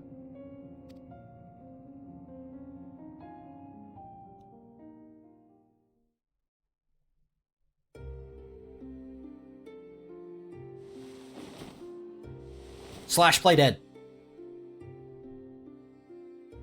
You see, when a person dies of natural causes, their soul is temporarily housed within the regulator.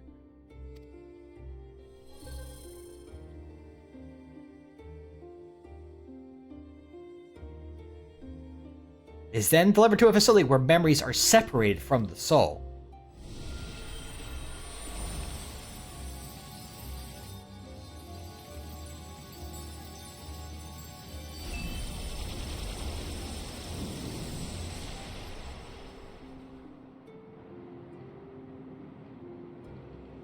The result is a fresh soul cell, free of impurities, ready for distribution and consumption.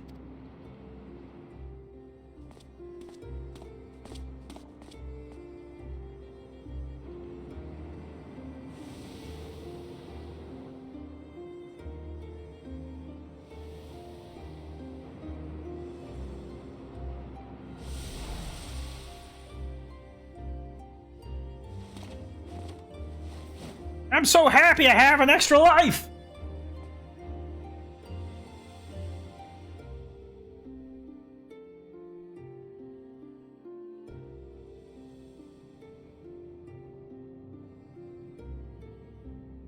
Meanwhile, the memories are stored in the core system to be remembered forever.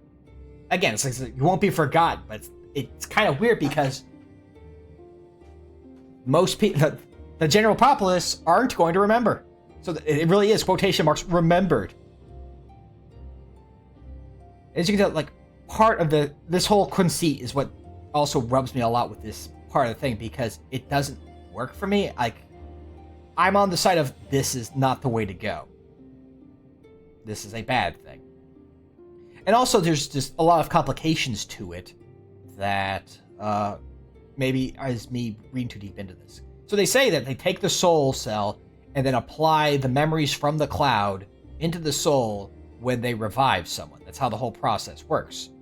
So you are literally taking a different soul that is not yours, putting your memory, copies of your memories into it, and creating an artificial copy of your soul, and putting it into and using it to revive your body. So the question here becomes, is that actually you? Like, for all intents and purposes for the magic here, when it's your body, it's a Ship of Theseus situation, effectively. If it's your body and your memories in,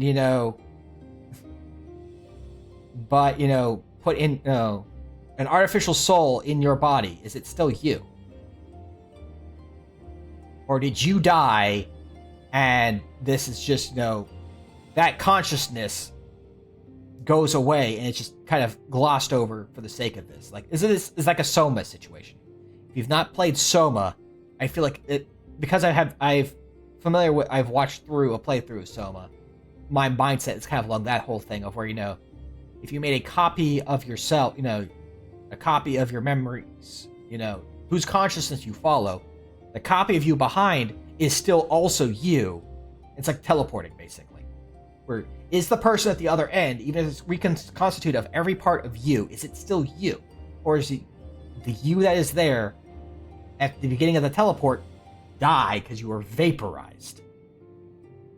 It has questions about the soul and the sense of self and all that stuff. And since I have those sorts of questions, this whole story has me asking those questions and not liking the answers. But I admit that's me getting very deep into the nitty-gritty of things that may need to just be wiped away with a bit of suspension of disbelief. That, okay, so this whole thing is, the way the system works, you effectively have an extra life. You don't actually die.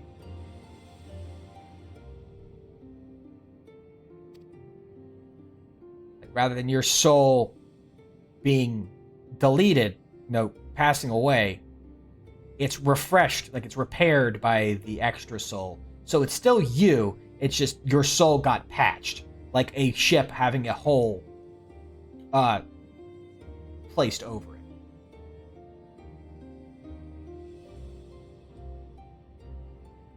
Which maybe is what the kind of case happens there. But the way they word it, it doesn't seem that way. I'll be making a lot of comments about stuff like this as here, just because, again, the whole regulator system and Sphene, I have a lot of issues with. And this is why people are happy here? On the surface, it's similar to the Yakui philosophy, but I see nothing noble or comforting in it. Well, yeah, because no one gets to remember them. They're just remembered digitally by people who can't access it and don't even know that these people existed anymore. I don't like it. Well, it doesn't seem so terrible to me personally. All comes down to what you're used to, I suppose. But yeah, again, that's the whole situation. So, I am openly admitting that this is a system that I personally have issues with. That doesn't mean that it's a bad system. And we'll learn that keeping, everyone around, there's a whole reason for wanting to keep the people, what people are alive, still alive for as long as possible. It makes sense in the culture. But it's a cultural decision that I don't like, I guess, the situation. It does not fit well for me. I can't. It's weird to say that I can't condone it. Like, I have that authority to pass judgment on another people's culture.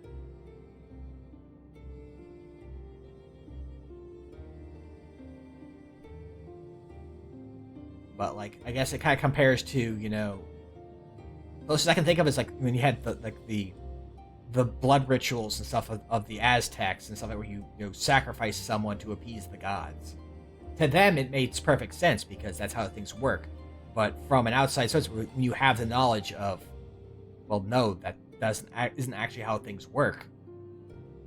It seems bad. You don't want to accept. I have a reason. I have my feelings, but putting it into words is very, very difficult. I feel like. I hope you guys understand. I'm like trying to say like, so I'll say like honestly, I don't know what I'm trying to say. So let's keep going. Like the barrier encasing Alexandria, this system was created to overcome the calamity that transformed the world hundreds of years ago. Amidst the mounting death toll, scientists used Electro to devise a means to save what lives they could so that the nation could endure. And there's there's the whole thing. Like, in the culture, it makes sense. They are losing people. People are dying. Their society will die out. There's not enough people. So they artificially extend the lives of those few people that are left using these scrubbed souls, these extra lives. so that, you know, the entire society doesn't perish. And it's using the souls as people who have already passed away, so again, it's like...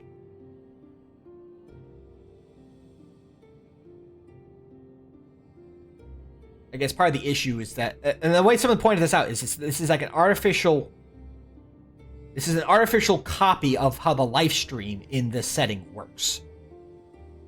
When you know, you pass away, your soul, your memories, and your soul goes into the etheric sea and slowly fades back, you know, gets dissolved into it, and then the soul is recycled into a new life. And again, sometimes the memories, particularly strong memories, are ingrained on that soul and they're carried over.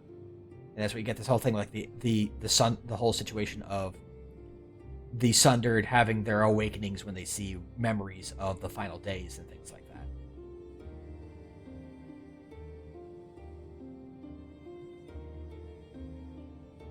But rather than it going into new life, it's being used to maintain the existing life.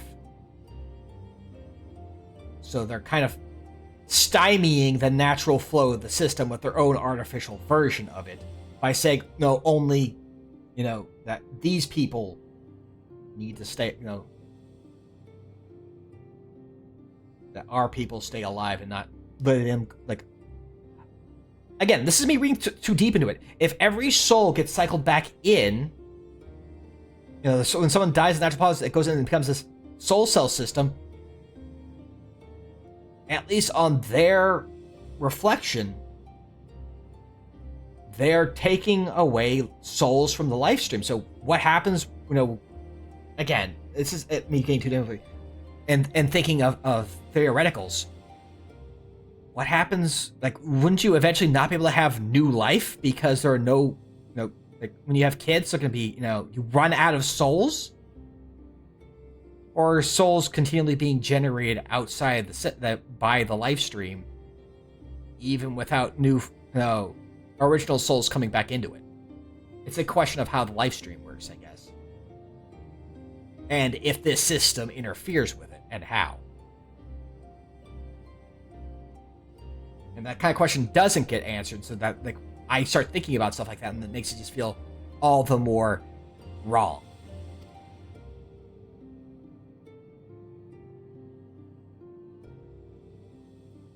I understand the people of Alexandria did what they believed was best to save their people. I just find it hard to believe that Turali would also accept this way of living.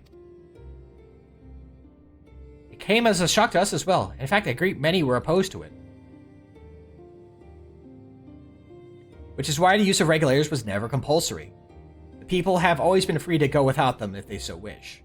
And I guess, you know, there's a way to get souls back into the life stream, is if they don't use a regulator, they're allowed, you know, they just, the soul can't be captured and goes back through the life stream normally. But depending on how much of the percentage, it's going to stymie that natural flow back into the life stream.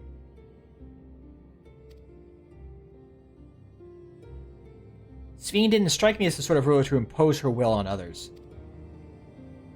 Ah, so you've already met. She's the one who suggested we come to the Thunder Yards in the first place. She also said she wants to help us stop Zarool Ja. Awfully kind of her to point you in my direction, and to speak so candidly as well. Whatever her motives, she has given the people a choice. Live with the risk of true death, or the security of the regulators. Everything that lives must someday die. That's the natural order of things.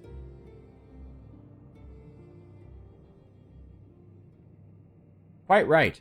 But however you feel about them, it would be easier to understand what the regulators are capable of if you saw it for yourself. I know just the person to show you, and as luck would have it, they should be starting work right about now. Who are we going to see exactly? Come with me and you'll find out.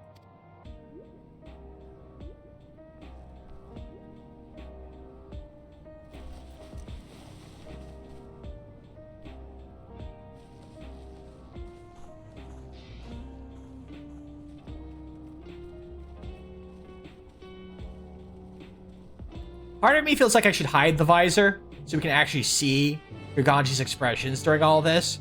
But I also find it's very funny to have him be so hard to read. Harder to read because of the visor being in place.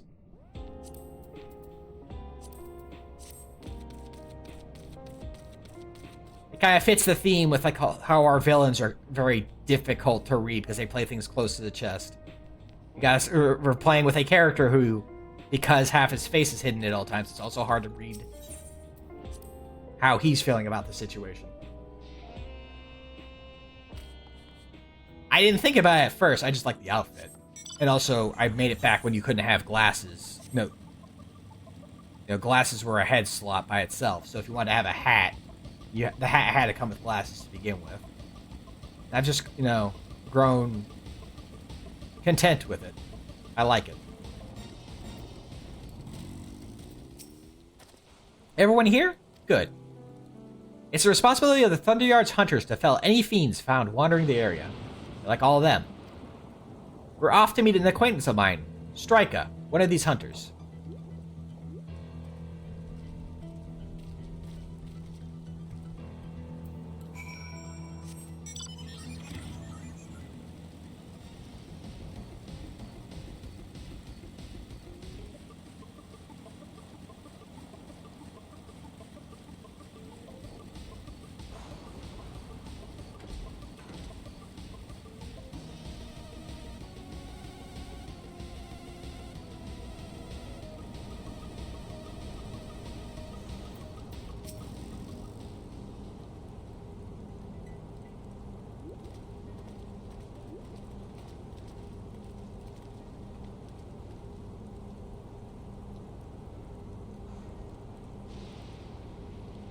Kakiwa?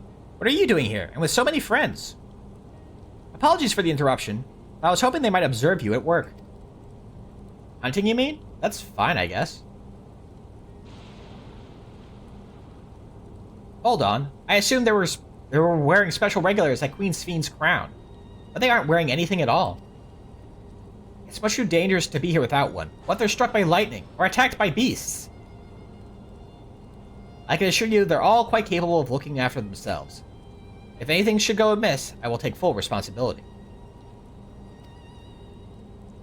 Well, don't say I didn't warn you. Danger aside, there isn't much to see. Kakiwa said you're a hunter, but wouldn't it be easier for those mechanical soldiers to guard this place? It would, if not for the fact they're weak to lightning. The Thunderyard being what it is, they've been ordered to steer clear. Some good they are, eh?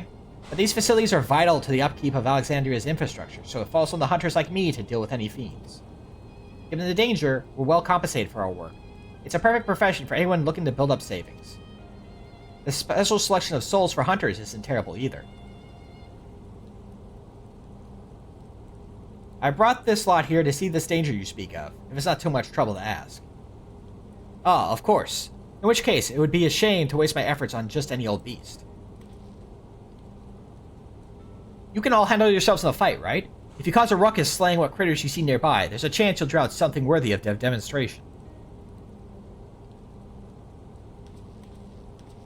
Of the demonstration. Demonstration. I'm not sure I understand, but I suppose we should each slay what we can.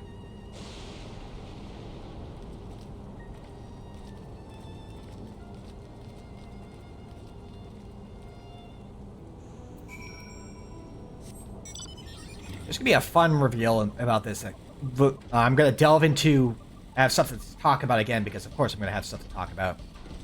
Involving specifically an RP thing I wrote years ago back in A Realm Reborn, involving this character in particular, where kind of give a bit of spoilers. I think I kind of came up with the idea of a more something that's not unlike the Regulator, but in a different fashion.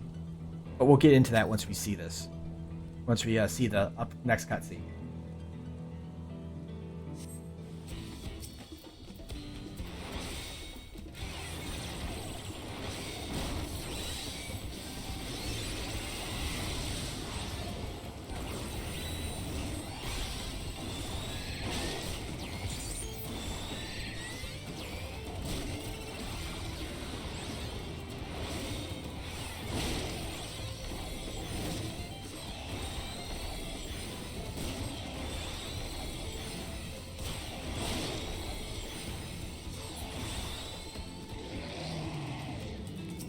more!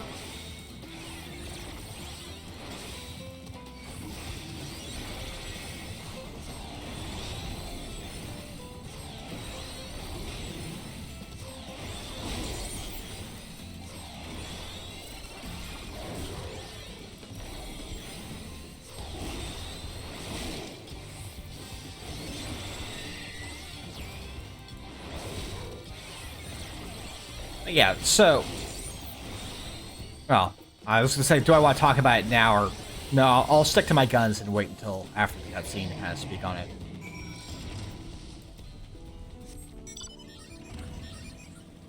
I guess before we get like... Giganchi actually made a system that actually gets attached to soul crystals and manipulates the soul part of the soul crystals. You know, these things, rather than being attached to a person. So I was like, it's not a one-to-one mix of a regulator, but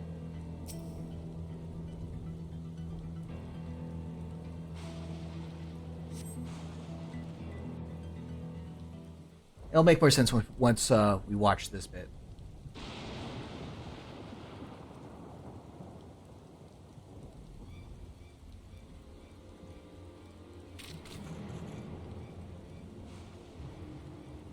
Catapleepus!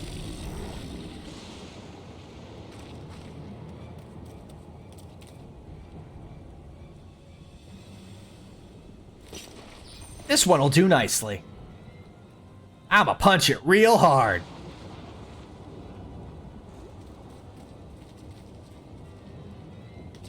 We'll help you. It's fine, really. I faced worst. Just watch. Oh, I say worst instead of worse.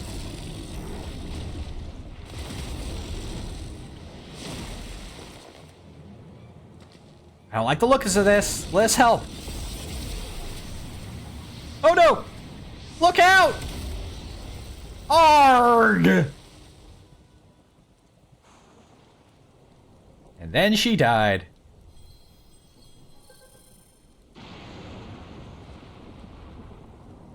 Preserve. She needs healing.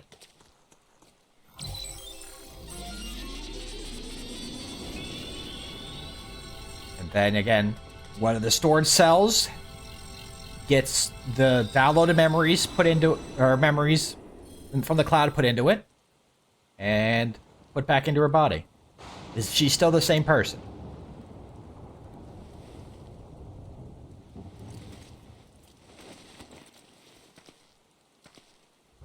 That's my question. I guess, again, it's a ship of Theseus situation. That was embarrassing. The bastard caught me off guard. Are you mad? Seriously, let us help. I told you not to worry. This will only take a moment.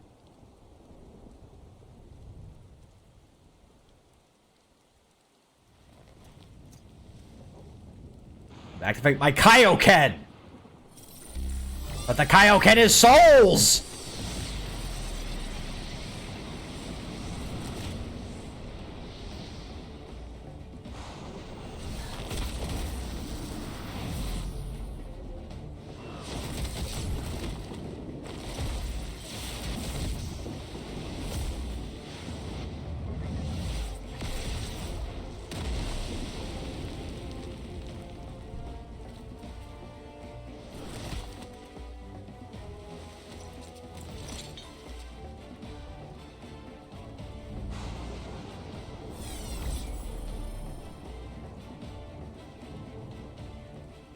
Just like Zarool Ja.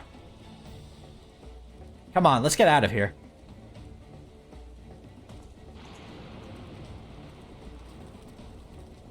I think we get the explanation after this, I guess? I'm trying to remember when the explanation happens, because that's why I want to talk about my idea. That's also a function of the regulator?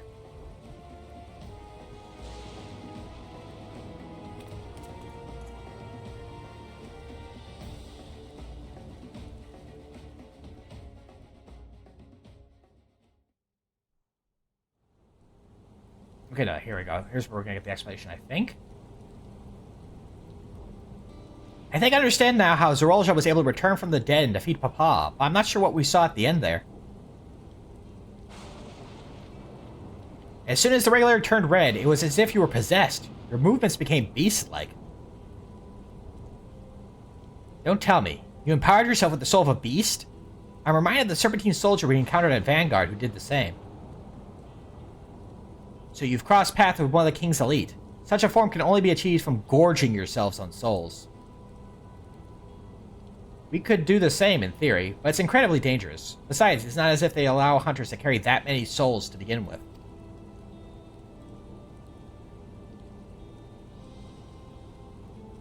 Well, I should be getting back to work. Take care. So when I saw that the first time around, I thought that meant that she was using the soul of another person that had combat skill to augment her own. But yeah, and there you have it. Regulars can be loaded with two kinds of souls, those of people and those of beasts. The souls of people can be used to grant the user preternatural strength. Naturally, they can also be used to ensure no one suffers an untimely death. And what about the souls of beasts? They work much in the same fashion, imbuing you the strength of the chosen animal. If, for example, you use the soul of a wolf, you would grow more agile and feral, as you saw with Striker. Using several of the same type at once, however, will result in physical changes. Your teeth might become fangs, your nails claws. Too many, and you'll become more beast than man. Changing one's form through the souls of other beings, it becomes more and more reminiscent of Void Scent. Now, since this has got mentioned, I'm going to go on my... Let you guys hear about my whole...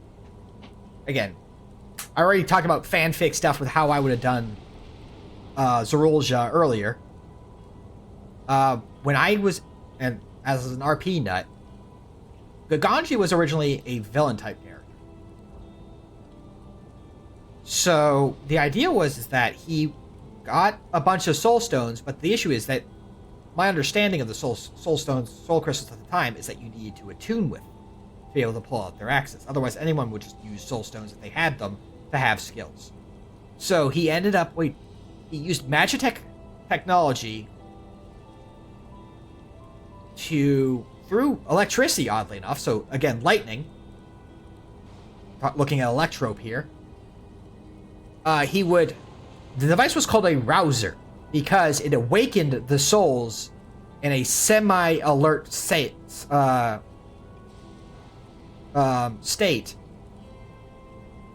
to allow him to, better attune to them.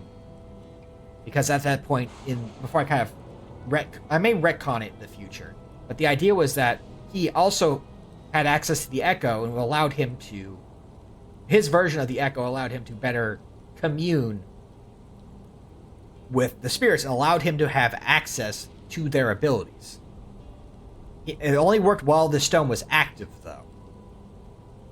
So it's somewhat removed from the idea of just taking the soul of the amalgam soul, because again, I had the idea that soul crystals are an amalgam of information and knowledge that becomes like a soul, and just absorbing it into yourself and having that knowledge. And so he would use that to give himself skills that he didn't have at a much higher skill level than most people, because it's having immediate access to generations of knowledge and skill and expertise. And with his own skills, they just got bolstered even higher because they're supplementing the skills he already had. At one point, when he was fighting a bunch of other people, because I was using him as a villain in this story, in this RP situation, he was going against he wanted Garlemald to fall because he's from Doma, and he was under the impression that the raising of Doma had killed his family, and so he wanted revenge. Because he didn't know his family had escaped. Because my main character is his little brother, and his parents also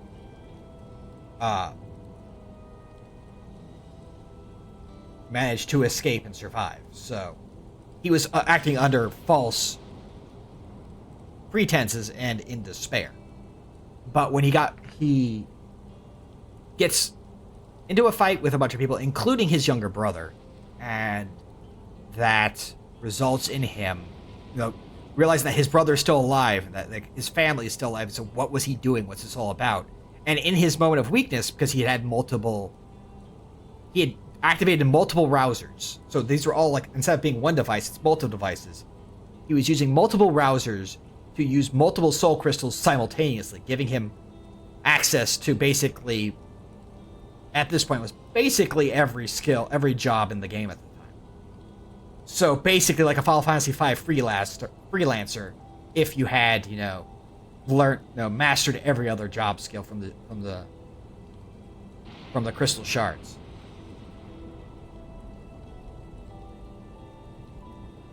But since he was in that moment, his weakness, the souls drained from the soul crystals into him. So basically what happened here, and it put him into a coma, because he's sitting there, he had to shield his own mind to keep it from being overrun and overwritten by these multiple generations of knowledge and souls within the awakened soul crystals. And he managed to basically had to decompartmentalize them, appease them, and let them go in order to regain his sanity and his sense of self, because again, he was getting corrupt. Now keep in mind, this is all an ARR. This is before we had the Endwalker Void Sense eating other Void Sense causes their memories and stuff and start to overturn and corrupt. And this whole situation of I'm gonna say replicator because I've already forgot the name of the device. But like, it's not quite the same, but there's enough nearness to it that, thinking back on it, it's one of those goofy situations like, wow, I pulled out something that the story itself ends up giving credence to and or doing something regulator. Remember the word as I was talking. Like giving credence to or giving a new way to look at the RP story point that I wrote for myself years before it happened. And that happens a lot with some of our RP. Like we will have a lot of RPs I've been in. We've had ideas and told stories that 14 itself seems to almost like they had an ear to the ground and like, oh, we like this idea. Yoink. Pick it up, adjust it, make their own tweaks to it, and then use it in a future story.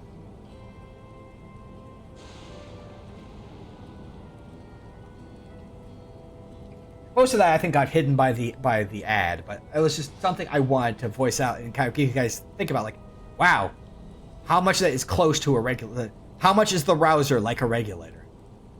Because, man, like, the more I think about it, the more I could tune what Gaganji did as a villain to fit in with this new knowledge. Like if he ended up having he actually found some electrope on the source, which is something we don't know if it exists yet. Is this solely a Alexandrian material? Because I have ideas and thoughts on that, which we'll get to later. Or if it's something that can be found on the source. And if so, could he have stumbled across it and use it to create his rousers? So it was Magitech, but also using a special material.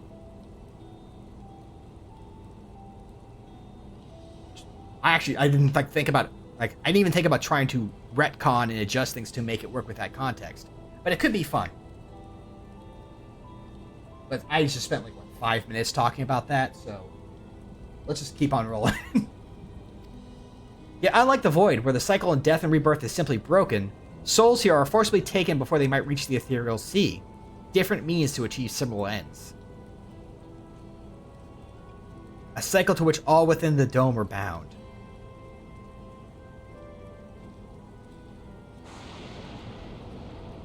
This is wrong. This is all wrong. It is indeed hard to accept, being so far removed from our own beliefs.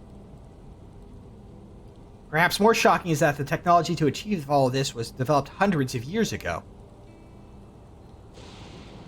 Civilizations and reflections are surprising indeed.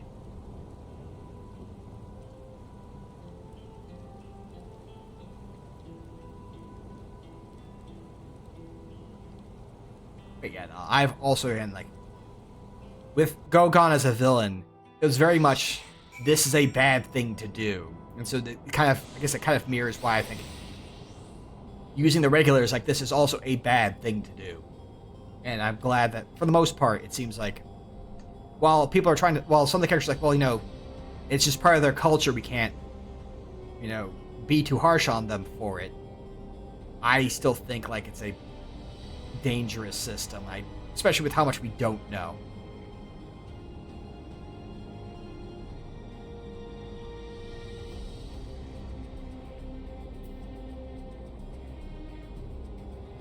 Oh, no, I got done before the ad. The ad's just starting.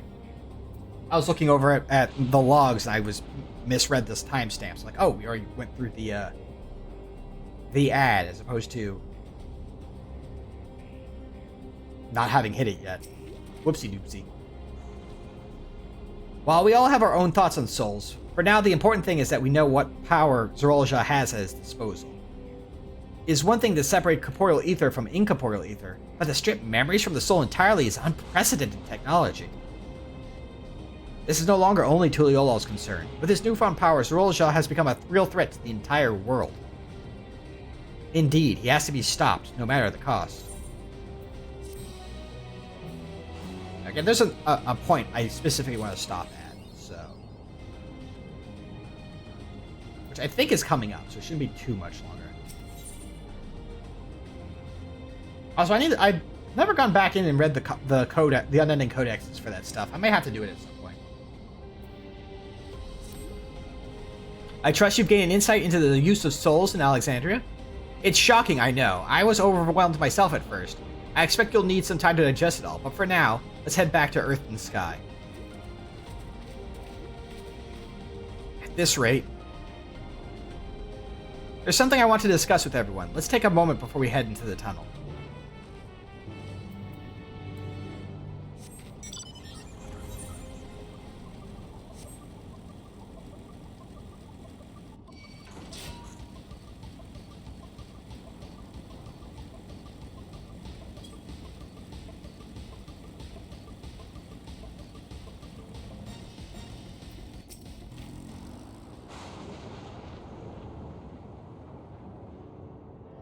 I'm sorry for delaying us, but I have some thoughts I need to share. In both technology and values, it's plain there's a wide gulf between Tuliolal and Alexandria. And while Zarool Ja knows everything about us, we know hardly anything about what he's become. Indeed, we haven't even seen what lies within that enormous tower, Everkeep. So here I'd like to make a proposal. That is, we work with Kakiwa and her people. We need to learn as much as we can about the enemy. The quickest way would be to join hands with Oblivion. We've only just met them, I know, and we shouldn't be too quick to trust. But the fact remains they share our desire to stop Zarool Ja. And they seem to be actually more forthcoming in providing useful information than Sveen. Sveen too claims to be at odds with the King of Resolve. May I ask why he would cooperate with Oblivion instead? It's simple, really. Their leader is Erenville's mother. Meanwhile, whatever Sveen may feel, she's a ruler of this nation. There's a greater risk in working with her, and less reason to take her at her word. Again, they keep implying is, hey, you need to be careful what they're saying. Well, they don't keep saying, but here's a point that I think is an interesting point that is kind of new for the villains in 14. And that, again, they may not be wholly truthful, keep stuff from us, play things close to the chest, and potentially lie, as I mentioned earlier. A fair point. In knowing Zarool Ja, we must assume that his arrangement with Sveen was not made without some consideration. All I know is it would be heartening to have allies in this strange realm. I think everyone would agree that any help we can get would be welcome. Hold on. There's no guarantee that it's actually my mother behind the machine.